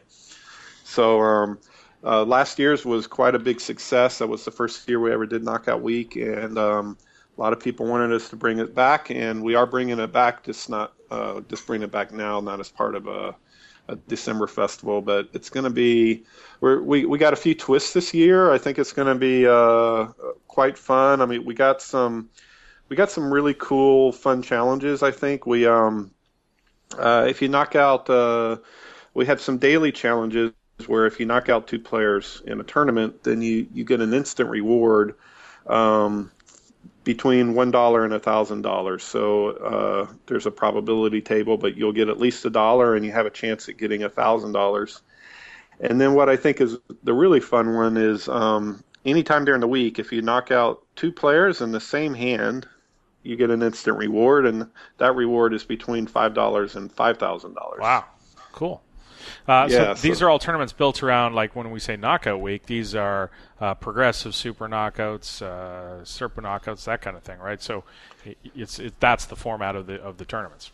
Exactly. There's 35 tournaments. Most of them are super knockout or progressive super knockouts. There's over $5 million in guaranteed prizes for the week. The main event is on October 18th. That's a $500,000 guarantee. And, sometimes we don't get a lot of love over at 2+2 forums, a lot of complaining about things. But with Knockout Week, there was it's nice to see a lot of people really looking forward to it. And we also have a unique leaderboard that we're doing for this tournament. And the leaderboard, your standing in your leaderboard we're going to have a free roll, $10,000 free roll. And where you finish on the leaderboard is based on how many knockouts you get during the entire week. And wherever you finish, that will determine your starting stack. So whoever finishes in first place on the leaderboard, he'll get 15,000 in chips. And his finishing position also determines a bounty on his head. So the first place guy gets a $100 bounty on his head, and second through 10th place, they get 10,000 in chips and a $50 bounty on their head, and so forth. Anyone who knocks out at least 2 players qualifies, but they'll only get, if you knock out 2, you only get 3,000 in starting chips. So kind of a unique twist on our leaderboards that we've done in the past. The more you knock out, the bigger your stack, but also the bigger the bounty on your head. So that should be a lot of fun. Yeah, interesting how that would change people's strategy on how they go ahead and play those events. But the UKIPT just rolled through the Isle of Man. Did you? Last week when we spoke to you, you were getting ready, gearing up for your first live poker in a really long time. How did it go? Did you have fun? Did you make some money? It was a great event. It really, really was. We had, our whole department. We had a lot of fun. We had a guy from our department finish second in the main event. So it was quite exciting for us, and it was great for him to finish second. We had a pretty good show. The poker room management department. I'm not sure how many people cashed in the main event, but it was a pretty good showing. Unfortunately, I didn't have I only got to play 2 tournaments. I got sick over the weekend, so I only played the main event, and I played Win the Button, which was a lot of fun. And my good colleague Chris Stragalis, who's been with PokerStars for 10 years, he finished third in the Win the Button tournament. And by all accounts, it was a lot of fun. Chris Moneymaker was here, which was great, interacting with the local poker players and everybody that came over for the tournament. And it was a lot of fun. It was fun to play. I really enjoyed the main event. I had a lot of fun. I probably hit 8 straights in about a 5-hour time period. So I got off to a really great start. It was like any suited connector or gap connector. I kept hitting them. It was really unbelievable. I was backdooring straights. It was a lot of fun. I built up a huge stack, and then of course, found a lot of ways to dump it all off in a couple of hours. But it was still a lot of fun. Well, you were rusty, and you used all your run good too early in the tournament. That's clearly the strategic. Yes, that is wrong timing on the cards, and definitely a little rusty. I hadn't played any live poker in quite some time. So quick shout out, by the way, to another tournament that was a little novel. You talked about the Win the Button and all this stuff. My roommate Kenny Shea taking down the combined chess/poker.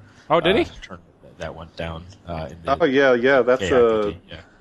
That's a fun tournament as well. We have, in conjunction with the poker tournament, we have a chess championship, and there's I don't know how many grandmasters of chess come to the island, and then they do this fun event where you play 5 chess matches, and each one you win adds to your starting stack in a poker tournament. And so if you don't win any, I believe if you don't win any of your chess matches, you get 7,000 in chip. And if you win all 5, you get 12,000 in chips. And then they play a poker tournament. And so a little twist, a chess poker tournament, and kind of fun. And I've thought about I would lose all 5 of my chess matches, but I've thought about just playing it just well, that's pretty much just for fun.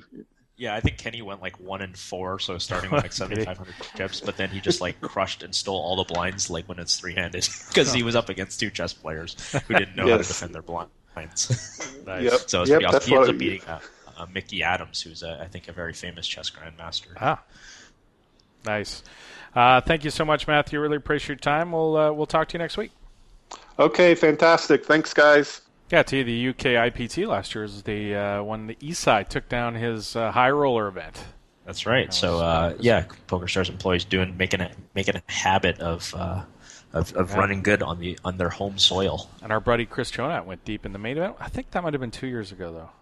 Okay, I can't remember. They all come out. They like save their poker energy for this stuff, right? Like it's like they get to play one tournament a year. It's like it's like somebody in a jail cell on a conjugal visit. Let's get the invitational information out there. This is the PokerStars Invitational for Pokercast listeners. Remember, we are now doing passwords and formats for 2 weeks in advance. So in case it takes you a fair amount of time to listen to each show each week, you're not going to miss out on the Sunday Invitational. This weekend, October 11th, we gave the password last week, or these fine fellows did. PLO is going to be the format. PLO high-low, and the password is common sense, all one word, all lowercase. October 18th, we are going to have a stud high event, and the password is going to be Knockout Week, all one word, all lowercase as well. So add that to your Sunday grants, $1.10 buy-in, $500 added by PokerStars each week to that event. You can catch it in the private tab of the tournament's lobby at PokerStars. Enter the password when you see the PokerCast listed there, the invitational, and jump in. Ross, you streaming this? You busted your account. I guess you're not playing much. Yeah, I haven't been on Stars for a little bit. I will at some point. I guess you need like $5 or something in there just to play the invitational. It's impossible though because there's so many tournaments on Sunday. I can't just play one. Gotcha. Fair enough. So check in, play in the tournament, and hopefully take it down. All right, let's get to the mailbag. And now, that right there is the mail. Now let's talk about the mail. Can we talk about the mail, please, Mac? I'm dying to talk about the mail with you all day. Okay.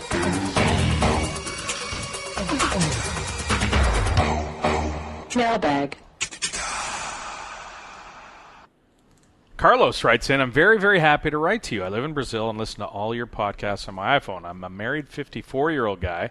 Started playing poker a couple of years ago, and I'm sure I will prove these things. It's not necessary that you're young to win at the game. It's not necessary to be a grinder to win.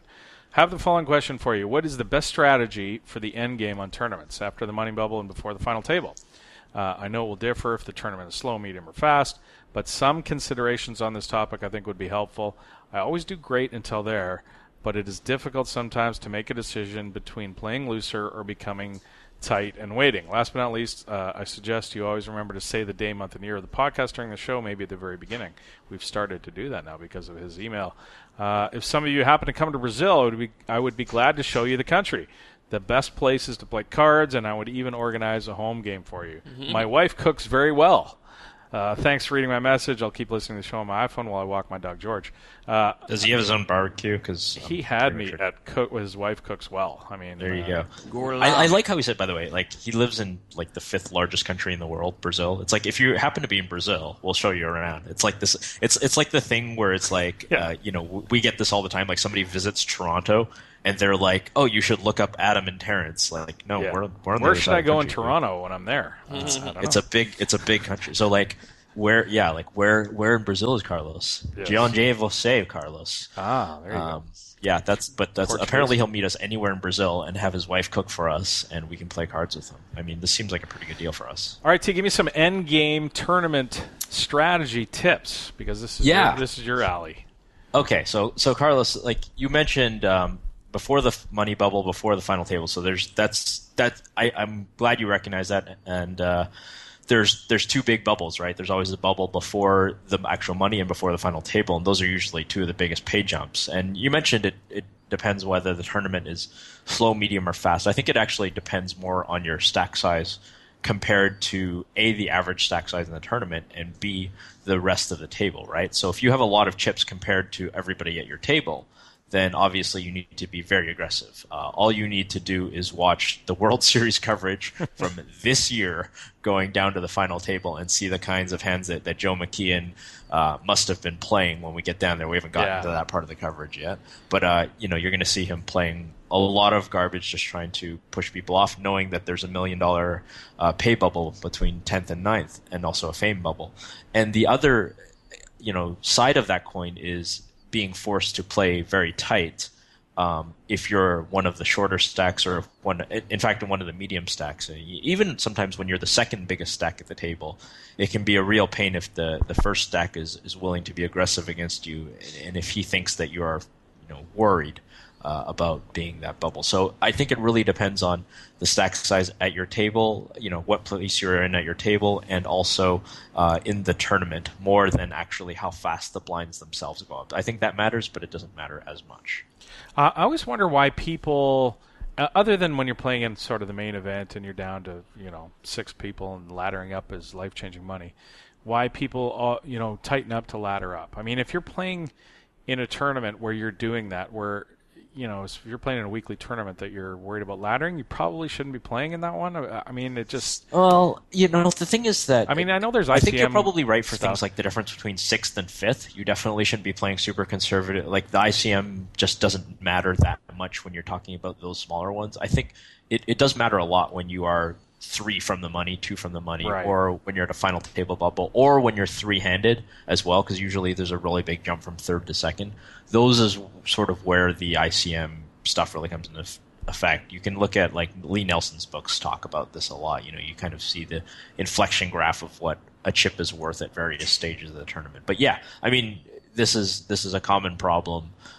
You sort of speak to a more meta problem, which is playing tournaments that are too big for you, where the money matters too much. Now, that being said, we all play the main event. And yeah. For most of us, the final table of the main event is too much money to gamble for, yet we all still play it. So there are situations where it's unavoidable. Well, even in a small buy-in big field tournament, the pay jumps get huge when you're deep. Yeah, Sunday Million, you can be comfortable putting up 200 for the Sunday Million and not playing for 6-figure pay jumps. Yeah. Sunday Million's so flat. If you want some more tips on tournament poker, definitely Twitch is a good resource. Watch Jamie Staples or I've been watching Jane Andes poker. Have you been watching? I watch him a lot. He's the $100,000 challenge that he's doing, and the Zoom, the 2.5 Zoom, 2.5 Zoom, 2.5 Zoom is fun. Yeah, it's fun to watch him play. Yeah, it's interesting.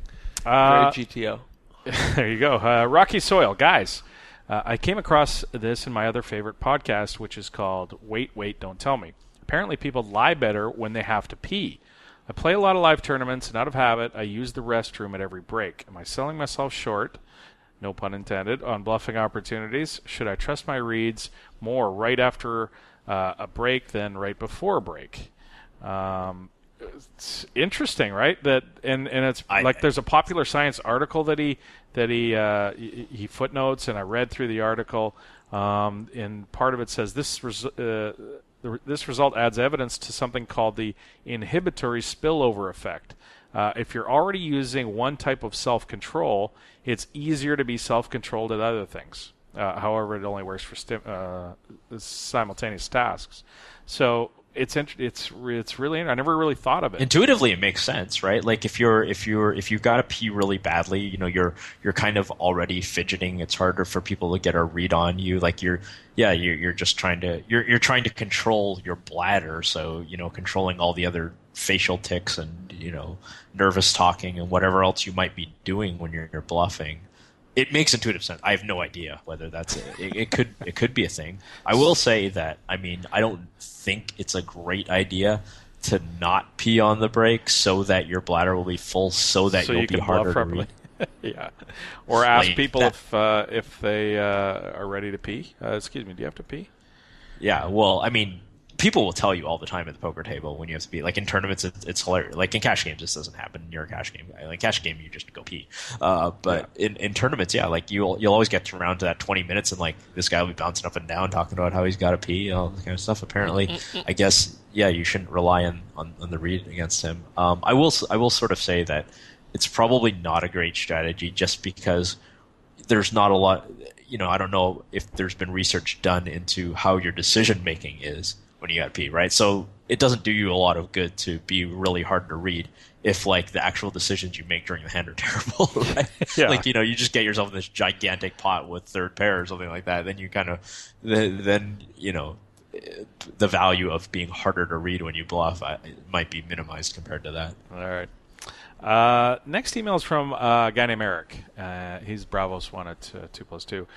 Before I start this one, I'm going to just say that this is probably my favorite email so far. This is the best piece of mail, but it's the standard now is set by this email. Now it's long, but stick with it because it's really, really good. You need to listen to this sucker. Eric starts, Adam and T.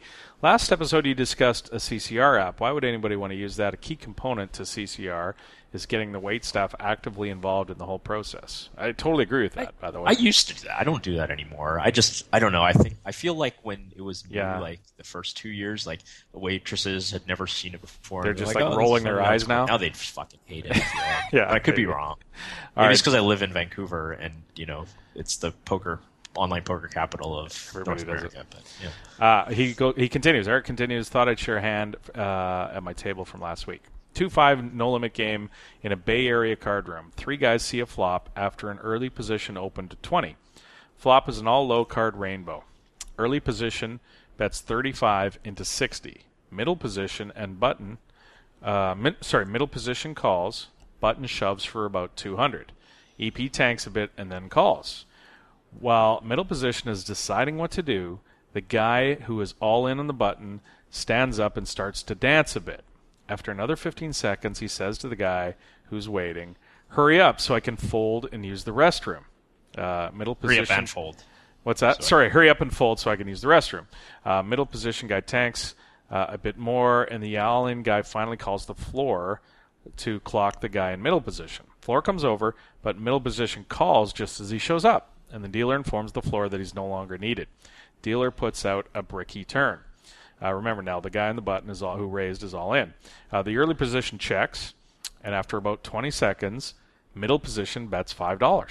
$5. The standard, 2% of the pot bet. Into a $600 pot.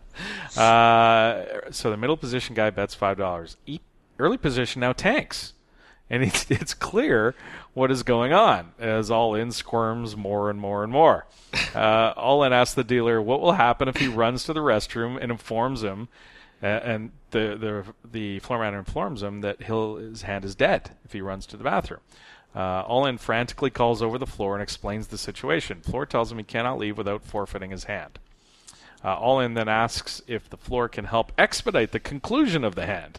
Floor asks early position to act, so he does. He declares he raises.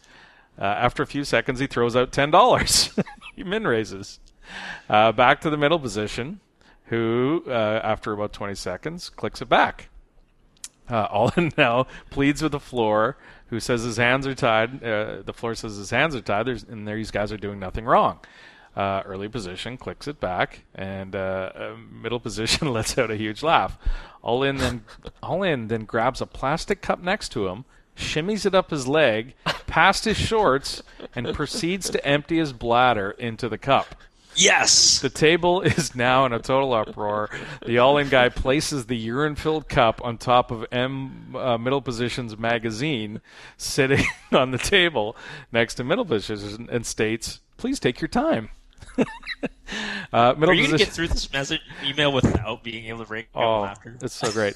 Middle position's now furious, and he tells the floor guy that no matter what happens here, he's going to have a chat with him after the hand, and then tells the dealer not to push him the pot if he wins. By now, I'm in total disbelief in how the floor has let this get so far. Finally, middle position calls the $5, and it goes check, check on the river. Early position shows queens. Middle position mucks for the side pot, and the urinator turns over flopped middle set. Floor informs the dealer.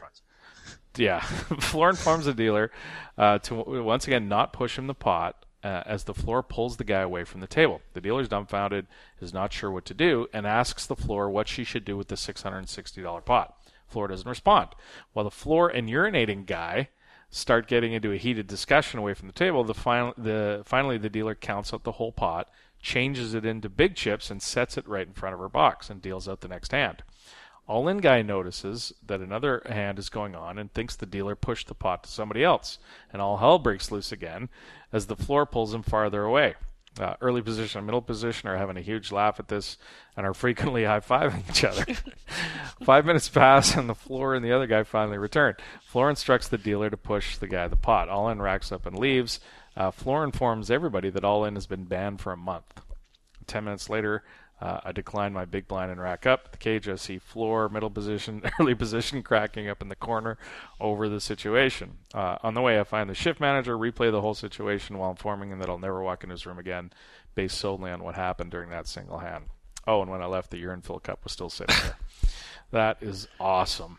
I can't even imagine sitting through that. What a shit show. So what, I mean, okay, so Adam, just tell me your thoughts on this, your unadulterated first thoughts. I can't believe the foreman didn't let him go to the bathroom. Like, yeah, it's insane. Absolutely That's insane. Like, this ridiculous. is like the worst floor ruling. Like, he's Maybe all the in. worst, yeah.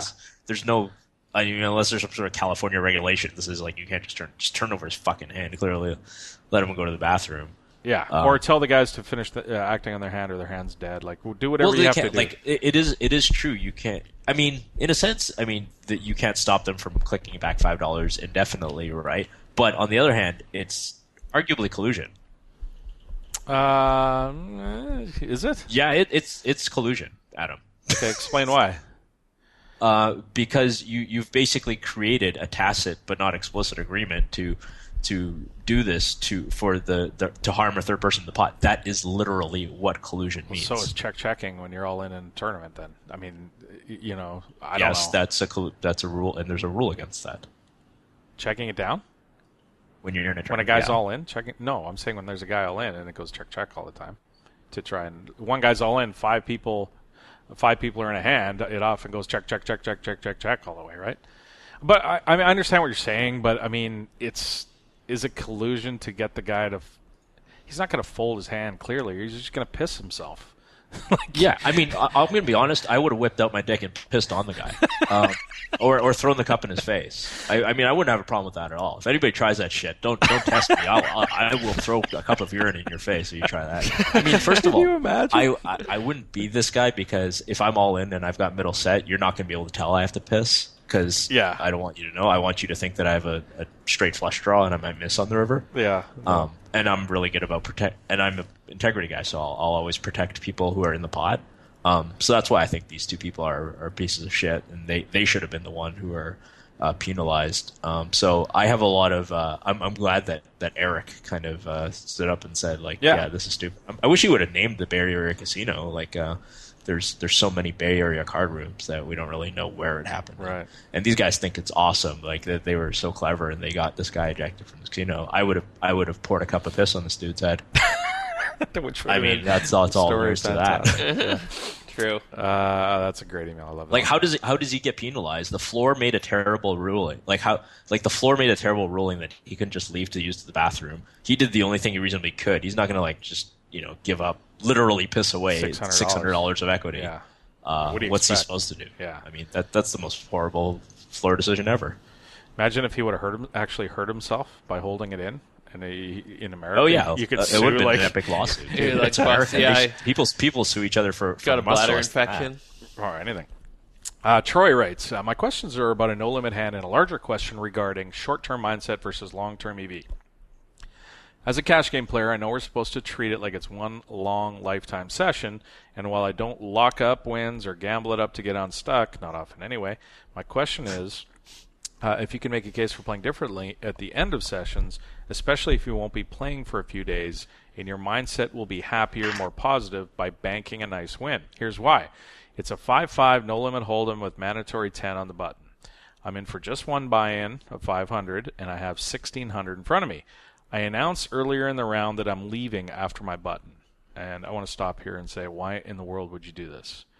I can't. I mean, unless you're some, you've got to read on everybody. Like if you're going to say that and you know that you can adjust to how everybody's now going to play that you're leaving, I would suggest you don't tell people when you're going to leave. Well, I think it's like a social thing. Like I guess people are.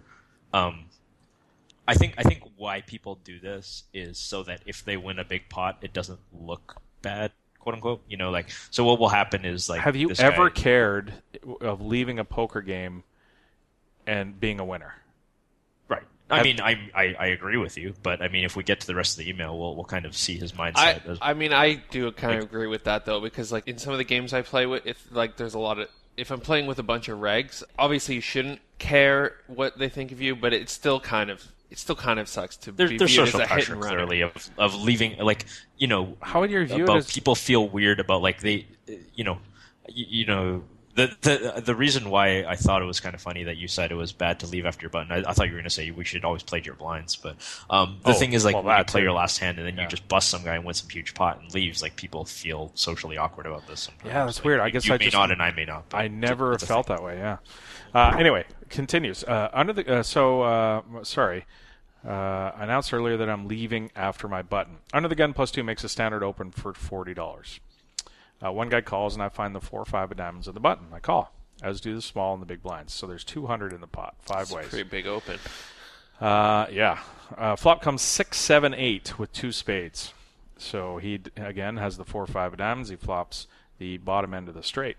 Blinds check, and the raiser, who has a $2,000 stack, c-bets 180 into 200.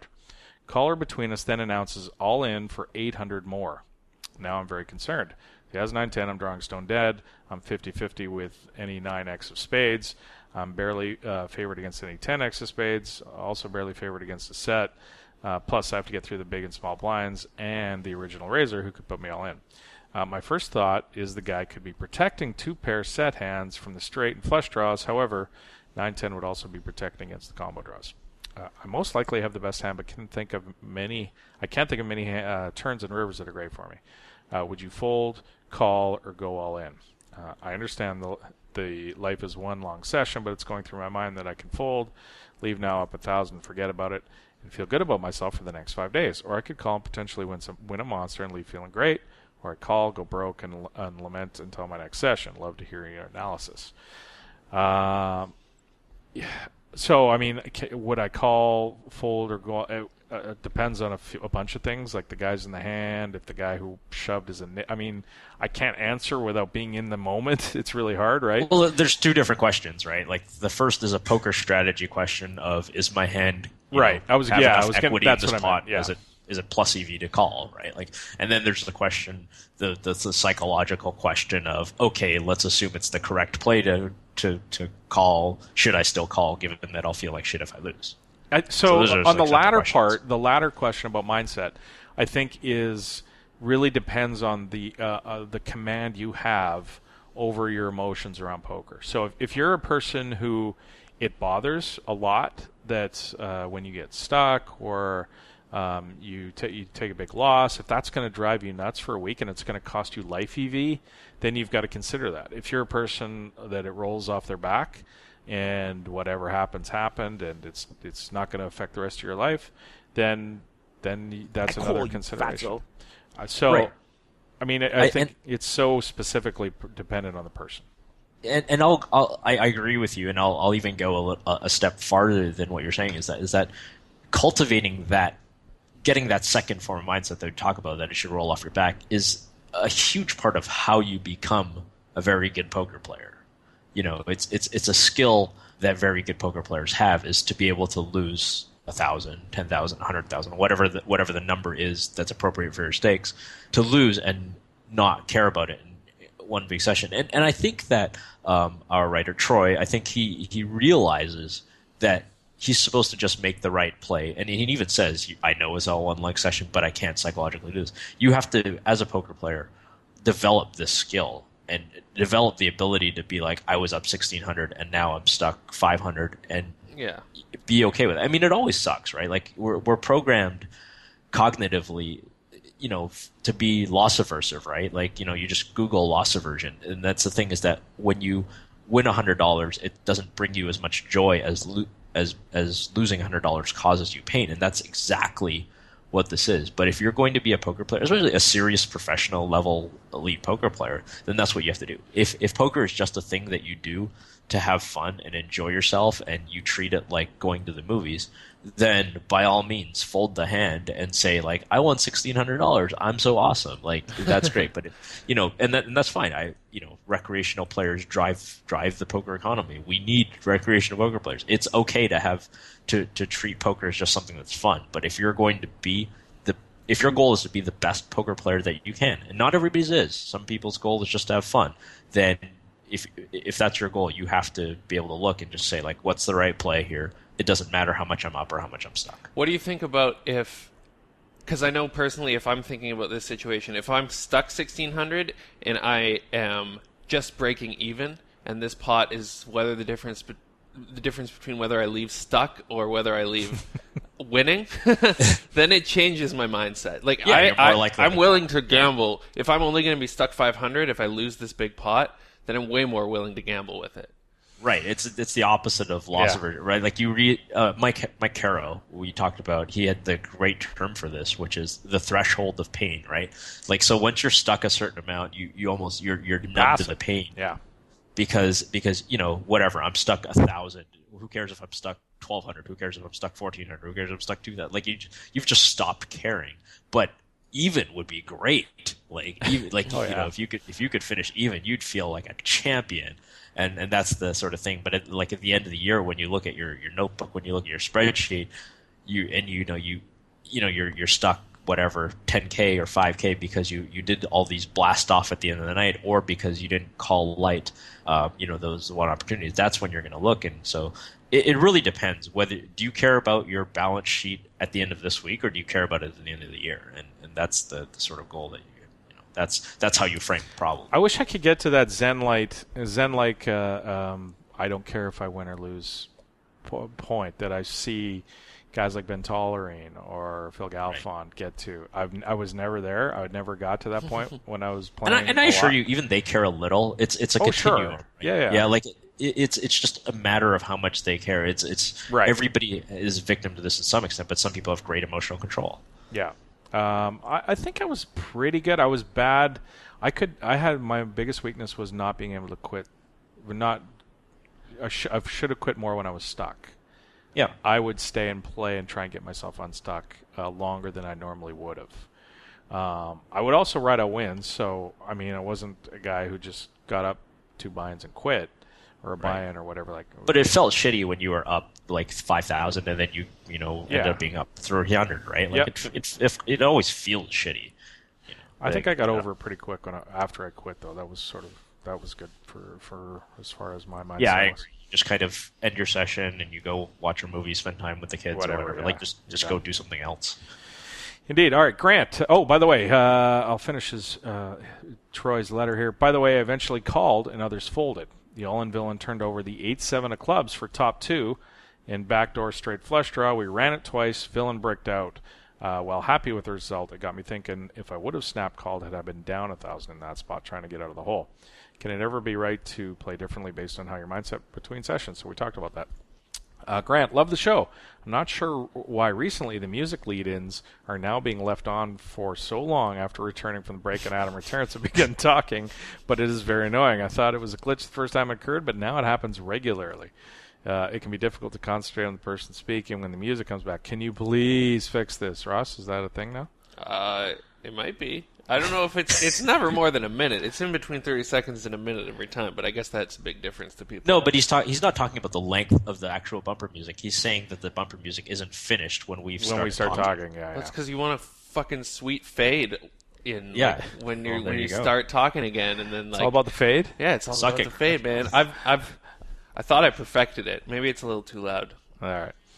Dean, hi guys. My name is Dean, and I'm a long-time listener to the Pokercast from Australia. First of all, I'd like to congratulate the Pokercast team on providing my opinion the best podcast anywhere. Cheers, guys. There's not enough talk about how good I am. I don't know why I read that. The main topic I would like to address in my email is the current rake discussion surrounding Melbourne's Crown Casino Poker Room through this year. The Crown Casino increased the buy-in levels for the Aussie Million side events along with the rake for said events. I had a look at this rake structure just to take a break here. One event went from a 1K plus 100 to 1,025 plus 125. So, yeah, I mean, what is it, 12% or whatever it turns out to be. Along with the rake increase, Crown has consistently been grilled over their rake level for their no-limit hold'em cash games. I've attached an image detailing the mine levels, commission percentages, and initial sit-down charges for players. So I looked at this, Terrence. This rake, the guy took a snapshot of the card that lists the rake in the Crown Poker cash games. They have a 1-1 blind turbo cash game, whatever that turbo cash game means, with a $20 to $50 spread buy-in that takes 10% cap to $20 in a 1-1 game. The 20 BB rake standard. Not only that, you have to pay $5 as a sit-down fee as soon as you get to a table, even if you come from a broken table. You got to play cover. You got to pay a $5 cover charge to sit down at any table, even after you paid a minute ago. But the game broke. I got to pay again. I've never played I've been to Australia 5 times to play poker. I don't think I've ever played a hand of cash. I don't think I did either. Yeah, because I'd looked at this before. But yeah, that's even worse than I remember. So stay in your hotel room and play on stars. And the rate goes progressively lower as you get up higher in the stakes, which is interesting. Dean goes on, I would like to know your opinion as to if these issues could have a long-term effect on poker in Melbourne and even Australia. How does the cash game rate here compare to U.S. rooms you've played in? Is it a case of the Crown taking advantage of their monopoly, being the largest poker room in the country out of the few that do exist, or should the casual player and pros alike just accept the fact that they're being provided a service and Crown has the option to charge whatever they feel is appropriate? I think that game's completely unbeatable, no matter how bad. Yeah, I don't know how you could beat a 1-1 game with a $20 cap. That's just not going to happen. But how does it compare to the rake? It's way higher than the rake here in North America. I mean, well, so yeah, what's Las Vegas rake now? I mean, they're probably 10% to $4 on an equivalent of that size. Remember that 1-5 stud game or whatever it is, the spread stud game they have. I believe it's 10% to $4. Yeah, that's pretty Vegas is usually $4 or $5, and then California is higher. Yeah. But it's you will not find any casino game in the United States that takes $20. I mean, I defy you to find. It might exist. I shouldn't say that. There's probably. Yeah. I bet there's a New York underground game that charges. Oh, well, that's sure. There's underground here in Vancouver. Yeah, but we're talking. I'm gonna have a hard time seeing a public casino that you've heard of charging $20 a rake. None. Oh, yeah. I don't even think there's one over $10. The tournament rake I don't find too bad. 12%. Yeah, it's a little high, but it's not abnormally high. Right. For a 1K, yeah, I mean, it did go up. I mean, that's the thing. Yeah. I guess there's that. It did go up. Don't have the rest of them offhand to know if they go up commensurately with buy-in. I imagine they not. But for a 1K, I mean, that's not out of line. The World Series. Oh, God, I wish we had Chainsaw handy. I'm trying to think what the 1K World Series rake is. It's 11%, 11-12%. Yeah, that sounds right to me. But yeah. So the cash game thing, though, I think they probably do a lot of damage to their cash game pool. Oh yeah. But I wonder if they care. It's a situation. I don't remember the exact setup at the Crown. I know it's a big poker room, but maybe they're so full that they don't need more games. And there's another. I mean, I think there's definitely that. I've seen whenever I've been there for the Aussie Millions, the wait list has always been really, really. There's always been deep wait lists. There's always been full games, all this kind of stuff. And the other thing is that labor costs are really high in Australia, right? So I suspect that dealers are very well paid compared to what we're used to in the United States. In Canada, I don't know what an American, poker dealer in Las Vegas or California makes, but I suspect that it's nowhere near as much as they make in Australia. Australia just tends to have higher labor weights in general for things like wait staff and all these kind of people. So, I suspect that it's a similar sort of deal for their poker dealers. And there's no tipping. At least there's no tipping. That's why it's so high. Daniel, thanks for the great show. Makes dog walks and gym more enjoyable. 2 questions. First, this question I cannot seem to get an answer to, which was used on the Pokercast. Need help. Word you used once on Pokercast to define social changes that we won't see this lifetime most likely.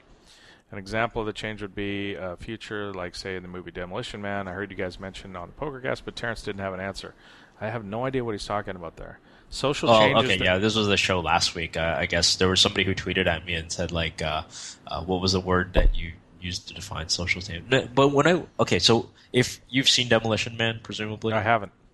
Oh, you haven't? Okay. It's a movie in the future. It's Sylvester Stallone and Sandra Bullock. It's really just a tremendously awful movie. Don't watch it. Okay. But it's so, I guess, I don't know, is the word dystopian, I wonder? Because that's not really what he's using. But if I were to use a word to describe Demolition Man, it'd be like a dystopian sort of future movie. It's like Sylvester Stallone's frozen in time, and spoiler, he wanders around, and he's in this future where he doesn't understand what's going on.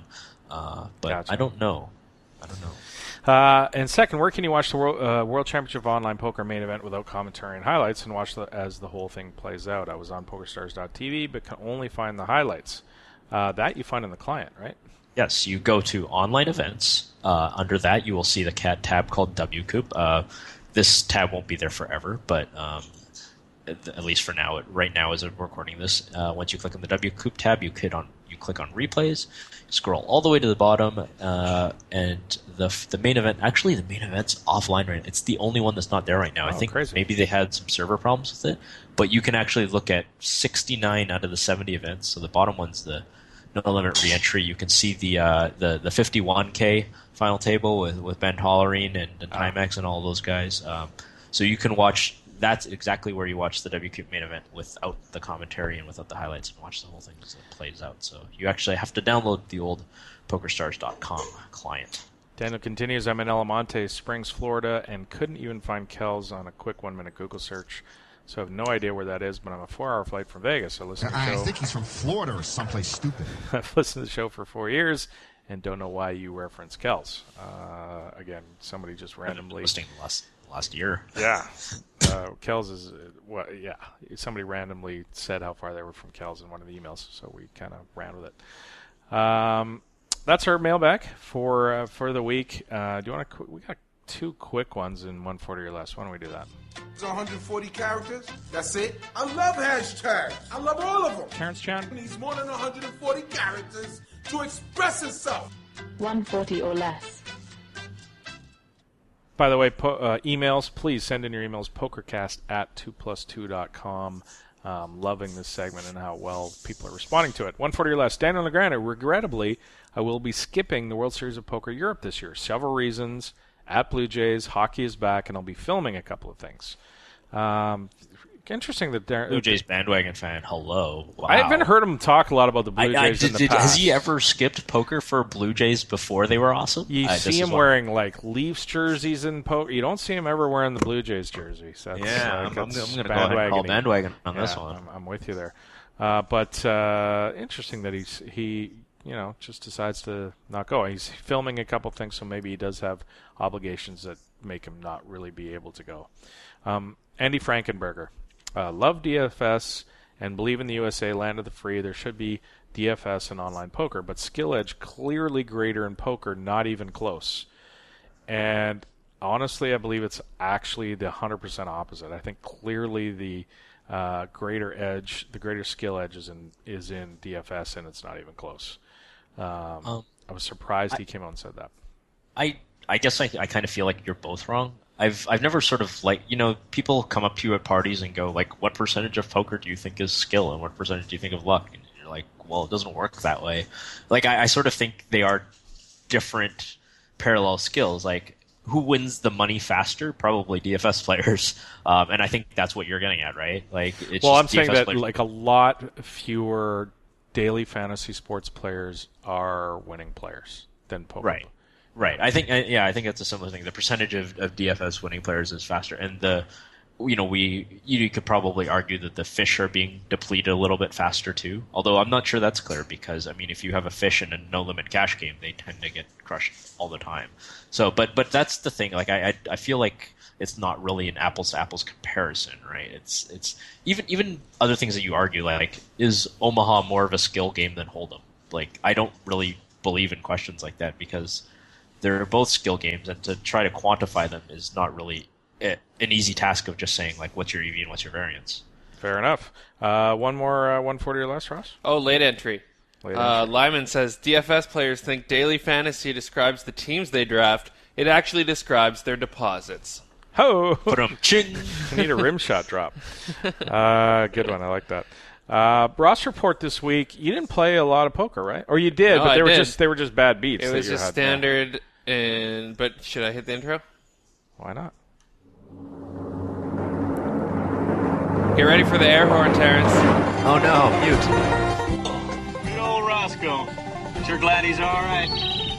Listen, boy, you gotta pick your spots good. You gotta make hay while the sun shines. Hey, good. You dipstick! It's time for a Roscoe report.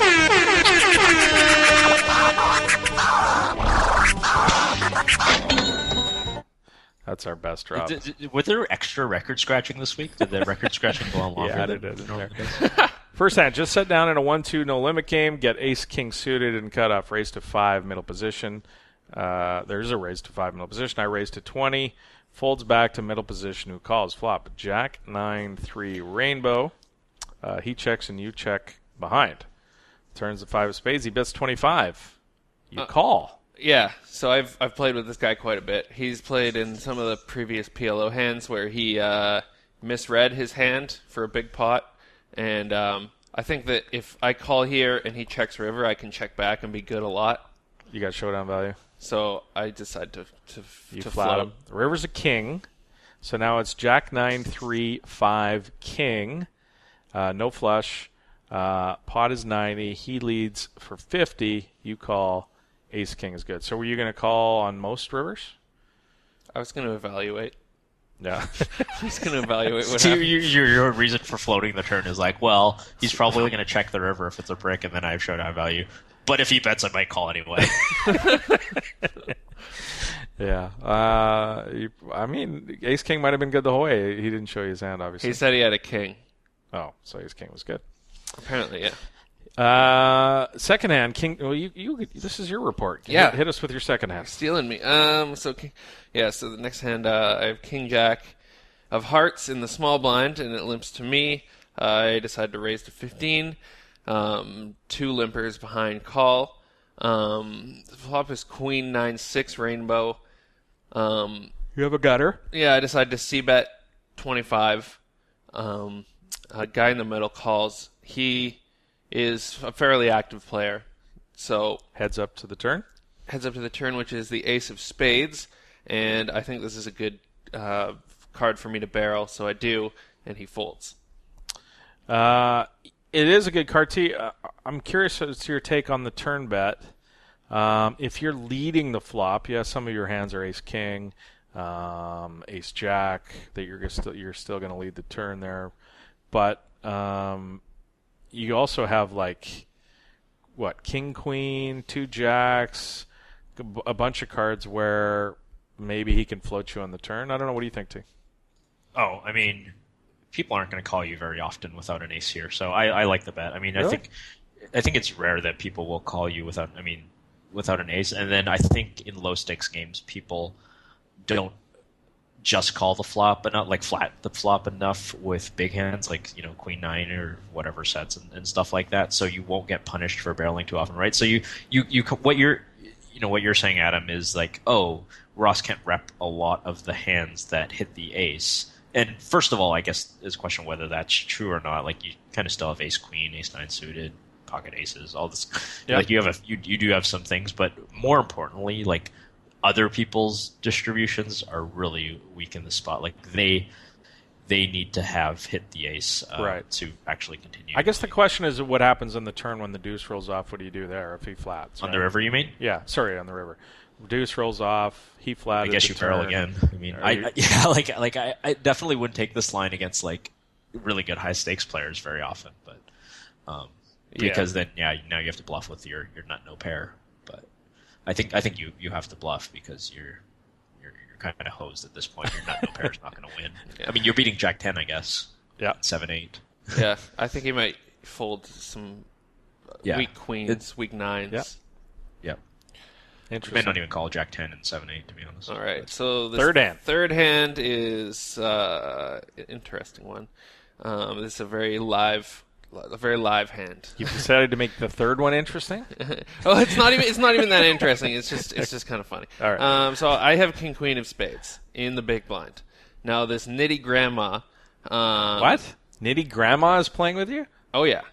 Awesome. This is No Limit. It's not Pilo. Okay. She has limped every pot that she's played since I've been at the table. So this hand, she's like under the gun +2 or something, and she raises to 15. So it's 1-2 game. She just makes it to 15? 15's pre-standard raise. Wow. So she raises to 15, but this is the only time I've ever seen her raise. She's been limping every hand. And you have King Queen suited. So I have King Queen. So like I could almost fold this hand because she has like 3 or 4 hands. Yeah. But I don't want to fold, so I call. So you'll notice that you're the only one in the pot too, which is probably like you're the only one who realized that like I want to play a hand against this lady. By your description, when a woman who has never raised for hours and hours and hours raises, and I have King Queen, I'm laughing hysterically at the King Queen and fire it into the muck. Yeah, that's true. Okay. So the flop is King Queen 8. All right. With a heart draw. She leads for 40. Well, you check, right? Yeah, obviously, yeah. Check. She leads for 40. I make it 130. She makes it 230. I go all in. She snap calls. So, this like, this kind of player would just raise, snap with aces a lot of the time. Like, I've played against this type of people, and they just think they've got aces. It's hard for her to have kings. She has more ace-kings than aces.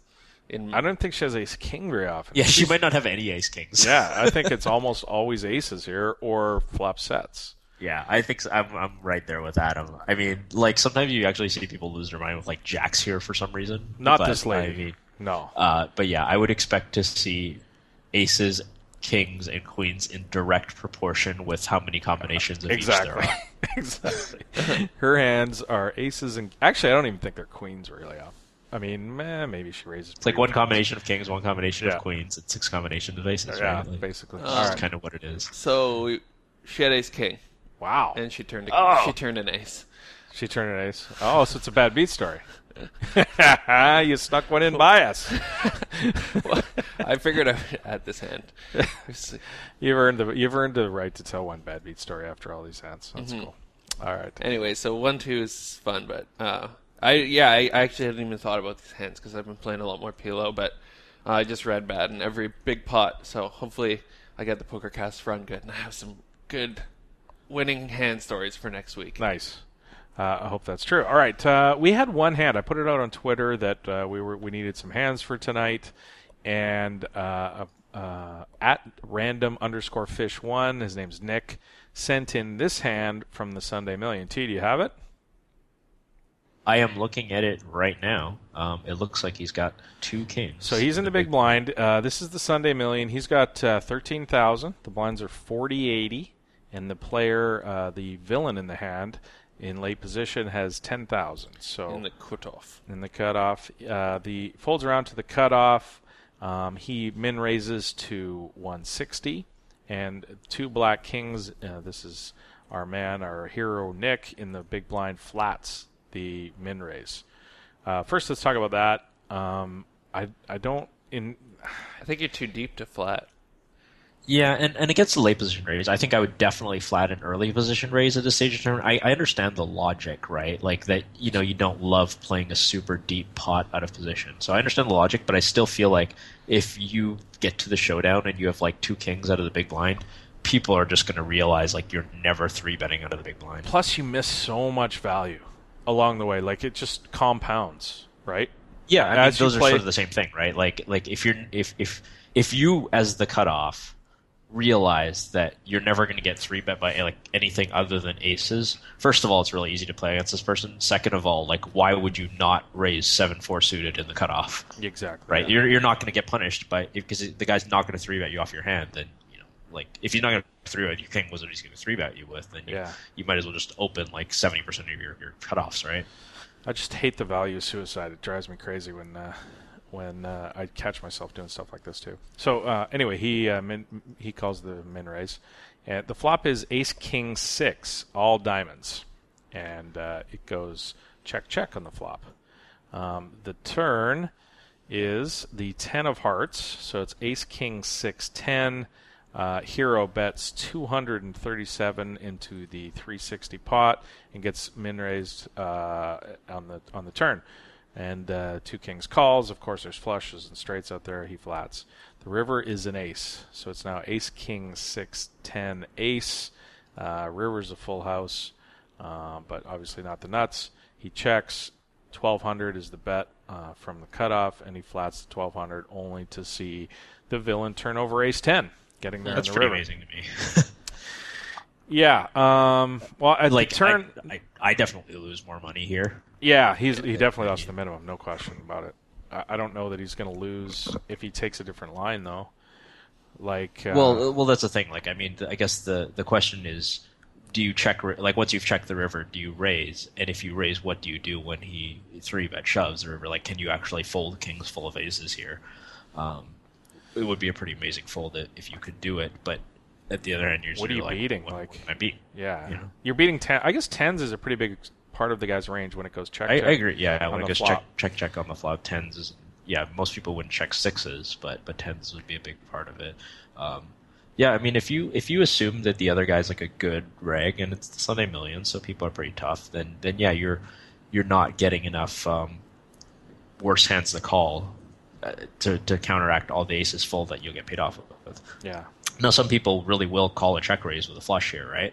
I mean, that's the main thing. Yep. is that a lot of times, and people will slow play for out flushes. Like, so if it goes check bet raise on the flush, like, some people might pay you off with a flush. That's a question of how well do you know your opponents. I don't really have a good sense of that, but it's a hell of a way to lose the minimum. I mean, I'm pretty impressed. It's one of these hands where if you saw it during like day 1 of the World Series or something like that, and it was caught by ESPN, people would be talking about this for a while. Indeed.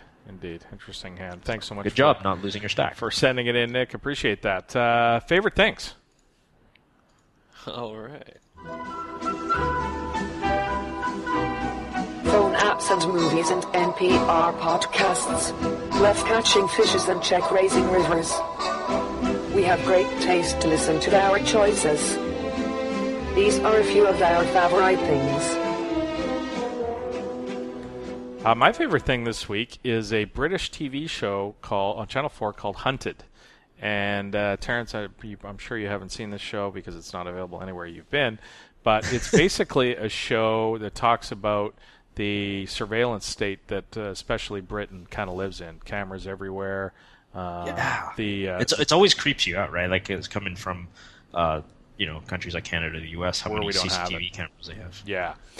Anyway, this follows a group of people hunting people who are trying to stay off the grid. So there's a group of surveillance professionals, MI6 people, police, all in a sort of headquarters area who are trying to track down a bunch of random citizens who have decided to sign up for this and try and live off the grid too, and they get a certain amount of money if they manage to not get caught. It's pretty cool how people use or how they use surveillance to track these people. It's interesting to watch. It's really well produced. Plus, my brother-in-law and sister-in-law are 2 of the people who are tracking people down in the show. So it's kind of fun to watch that too. And so it's sort of like quasi-reality TV? It's quasi-reality TV, yeah. So, why is British TV so good, by the way? It is really good, yeah. British TV. It's like British TV is just so. I think it's because the accent. I don't know about the specific case of this one, but I think it's because they don't try to do the thing where they like release a new episode every week and cram like 25 episodes into a season. Like, they just kind of take their time and let it slow cook. Plus, the comedy is all British sense of humor, which I love. So it's good. Yeah, British people are just funnier. They're just wittier. Yeah, they are wittier. All right, Terrence, favorite thing. Okay, so I'm in Berlin. Yeah. I'm enjoying the heck out of it, by the way. I mean, Berlin could clearly be my favorite thing for the week. I've only been here 48 hours. The weather has sucked for the most part, but I've still had a ton of time, like, just braving the cold and renting a bike and ride through the city, enjoying every part of it.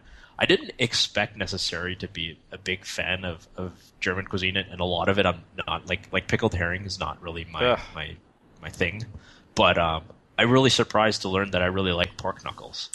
Pork knuckles. I didn't think that's a thing that I would like because I had it in a restaurant, a very kind of casual but not divey restaurant. Yeah, I mean, you just go into restaurants, you order the most bizarre shit. That's astonishing to find out that the guy I ate pig ears and horse pate with likes pork knuckles. You guys ate horse pate. Yeah, you were hesitating on the pork knuckles. You eat. No, I'm just saying. I it doesn't surprise me that you like. Okay, no, I'm not giving you shit. I'm giving Adam shit. Oh, okay.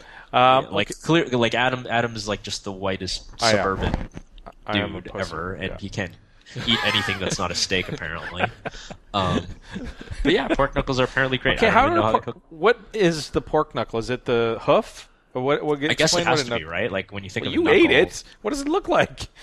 Well, yeah, it's huge. I don't really. I mean, I'm not a farm person, so I don't really know. You've seen a pig. You know what part of the body it is. I mean, I'm guessing yes, it is like the hoof because there's like two big bones that are served with it. So I imagine it's like the foot and the ankle bone. But yeah, it's really fatty, which is surprising because like it's got this thick layer of fat on it, which surprises you because you look down at your own hand. That's probably like one of the skinniest parts of your body. I'm looking at my moose knuckle right now. Oh.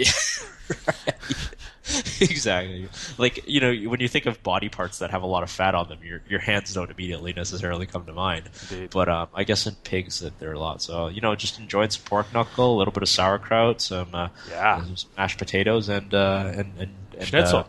Get some schnitzel. Yeah, everybody's eating schnitzel. So we went to this, like deli style thing yesterday, which was, we went there because it was on Anthony Bourdain, and we're a bunch of touristy, know Snobs. nothing. So we obviously go to the place that Bourdain goes to, because that's what you do. Yeah. And like there's the cafeteria there, and schnitzel was very, very popular. Good. Favorite thing, Roscoe? Oh, you just reminded me. Have you ever heard of the documentary Knuckle? No. Oh, Terrence, you might like it. Yeah, it's about bare knuckle boxing in Ireland. Cool. And these families that fight each other. Yeah, it's basically the Pikeys. It's just like this stupid families that fight each other for money. It's these long. They fight for money. The two families will like pool up their money. They'll pool up, and then they'll go and they'll have this, because there's just this feud that's been going on between these like few families for a long time. They pick their toughest guy. They pick their toughest guy. They send him out there, and they box bare knuckle, and like it's an event. And you thought like the hockey parents are bad, right? Can you imagine being a bare knuckle boxing parent? Oh, like, what that it's ridiculous. Get them. All right. Okay. My favorite thing is Bill Burr's podcast. It is. You said that wasn't a thing already? I recommended a Bill Burr stand-up special a few months ago. Gotcha. But yeah, it's just like the most ridiculous stream of consciousness, just awesome, hilarious thing. I don't know. I really like it. All right. So much like that favorite thing. Just like what I just said. Yeah. So check it out if you know of Bill Burr, if you like his humor, if you just like some dude bullshitting into a microphone. Indeed. But don't forget to download us before you download him. And 5-star review us before you 5-star review. 5-star review. Before we head out, I want to quickly touch on one thing, and I talked last week about, I think it was in the context of Daniel Negreanu's tweeting about racism, and I said something about Donald Trump being a racist. And one of the posters who listens to the show quite religiously, Brian8065, took quite offense to it. China! Look, I mean, I don't think I'm the first person to say that Donald Trump is a racist. I wasn't trying to insult anybody that likes Donald Trump. It's an opinion that I have. I don't think it's crazy to say that he said racist stuff. So I'm not going to apologize for what I said. I apologize if it offended you somehow. But hey, we're here to say what we think, right? So, anyways, I mean, he clearly said Mexicans are rapists and drug dealers. He said some of the... Yeah, I mean... Anyways, I don't really want to get into it. Staying away from politics is probably a good idea altogether. Oh, but also, if you're Canadian, get out and vote. Yeah, get out and rock the vote. I can't. Harper banned me from voting. You can't vote? I literally... Absentee? I went to go register online to vote. I'm like, and they ask you a bunch of questions, and you're like, apparently, despite the fact that I was born in Canada and hold a Canadian passport, I can't actually vote in the election. What? So feel free to toss out a anti-Harper. Yeah. You're allowed. Vote for anybody. If Harper wins by one vote, I'm going to blame you. Dude, I tried. Like, you could blame me if I didn't try. Like, I went online, and they were like, no, you're not eligible, you traitorous bastard. What if you go to the Canadian consulate in Berlin? Well, I wonder if you could vote No, I'm not eligible. Because there's this thing where if you haven't lived in the country for the last 5 years... Oh, I missed that part. I'm sorry. Yeah, if you haven't lived in the country for the last 5 years or something like that, and I've been a Hong Kong resident for the last 7, you're literally not eligible. There's a Supreme Court ruling that made me ineligible, and guess who appointed those members of the Supreme Court? So yeah, if I could express my displeasure by voting Harper out of office, I would, but I'm not allowed to. You'd be here. It's quite a system that they have. He knows what he's doing. Yeah, he's been quite notorious for that type of activity. The Supreme Chancellor Dictator of Canada says I can't vote. Yeah. All right, that's going to do it for this week. Thanks so much for listening to us. I want to thank Chris Grove, who joined us in the second segment, as well as Ray Coburn, Matthew Hilger, Terrence from Berlin, Roscoe P. Coltrane on the ones and twos. Is this enough? And you for listening every week. We really, really appreciate that. Thanks so much.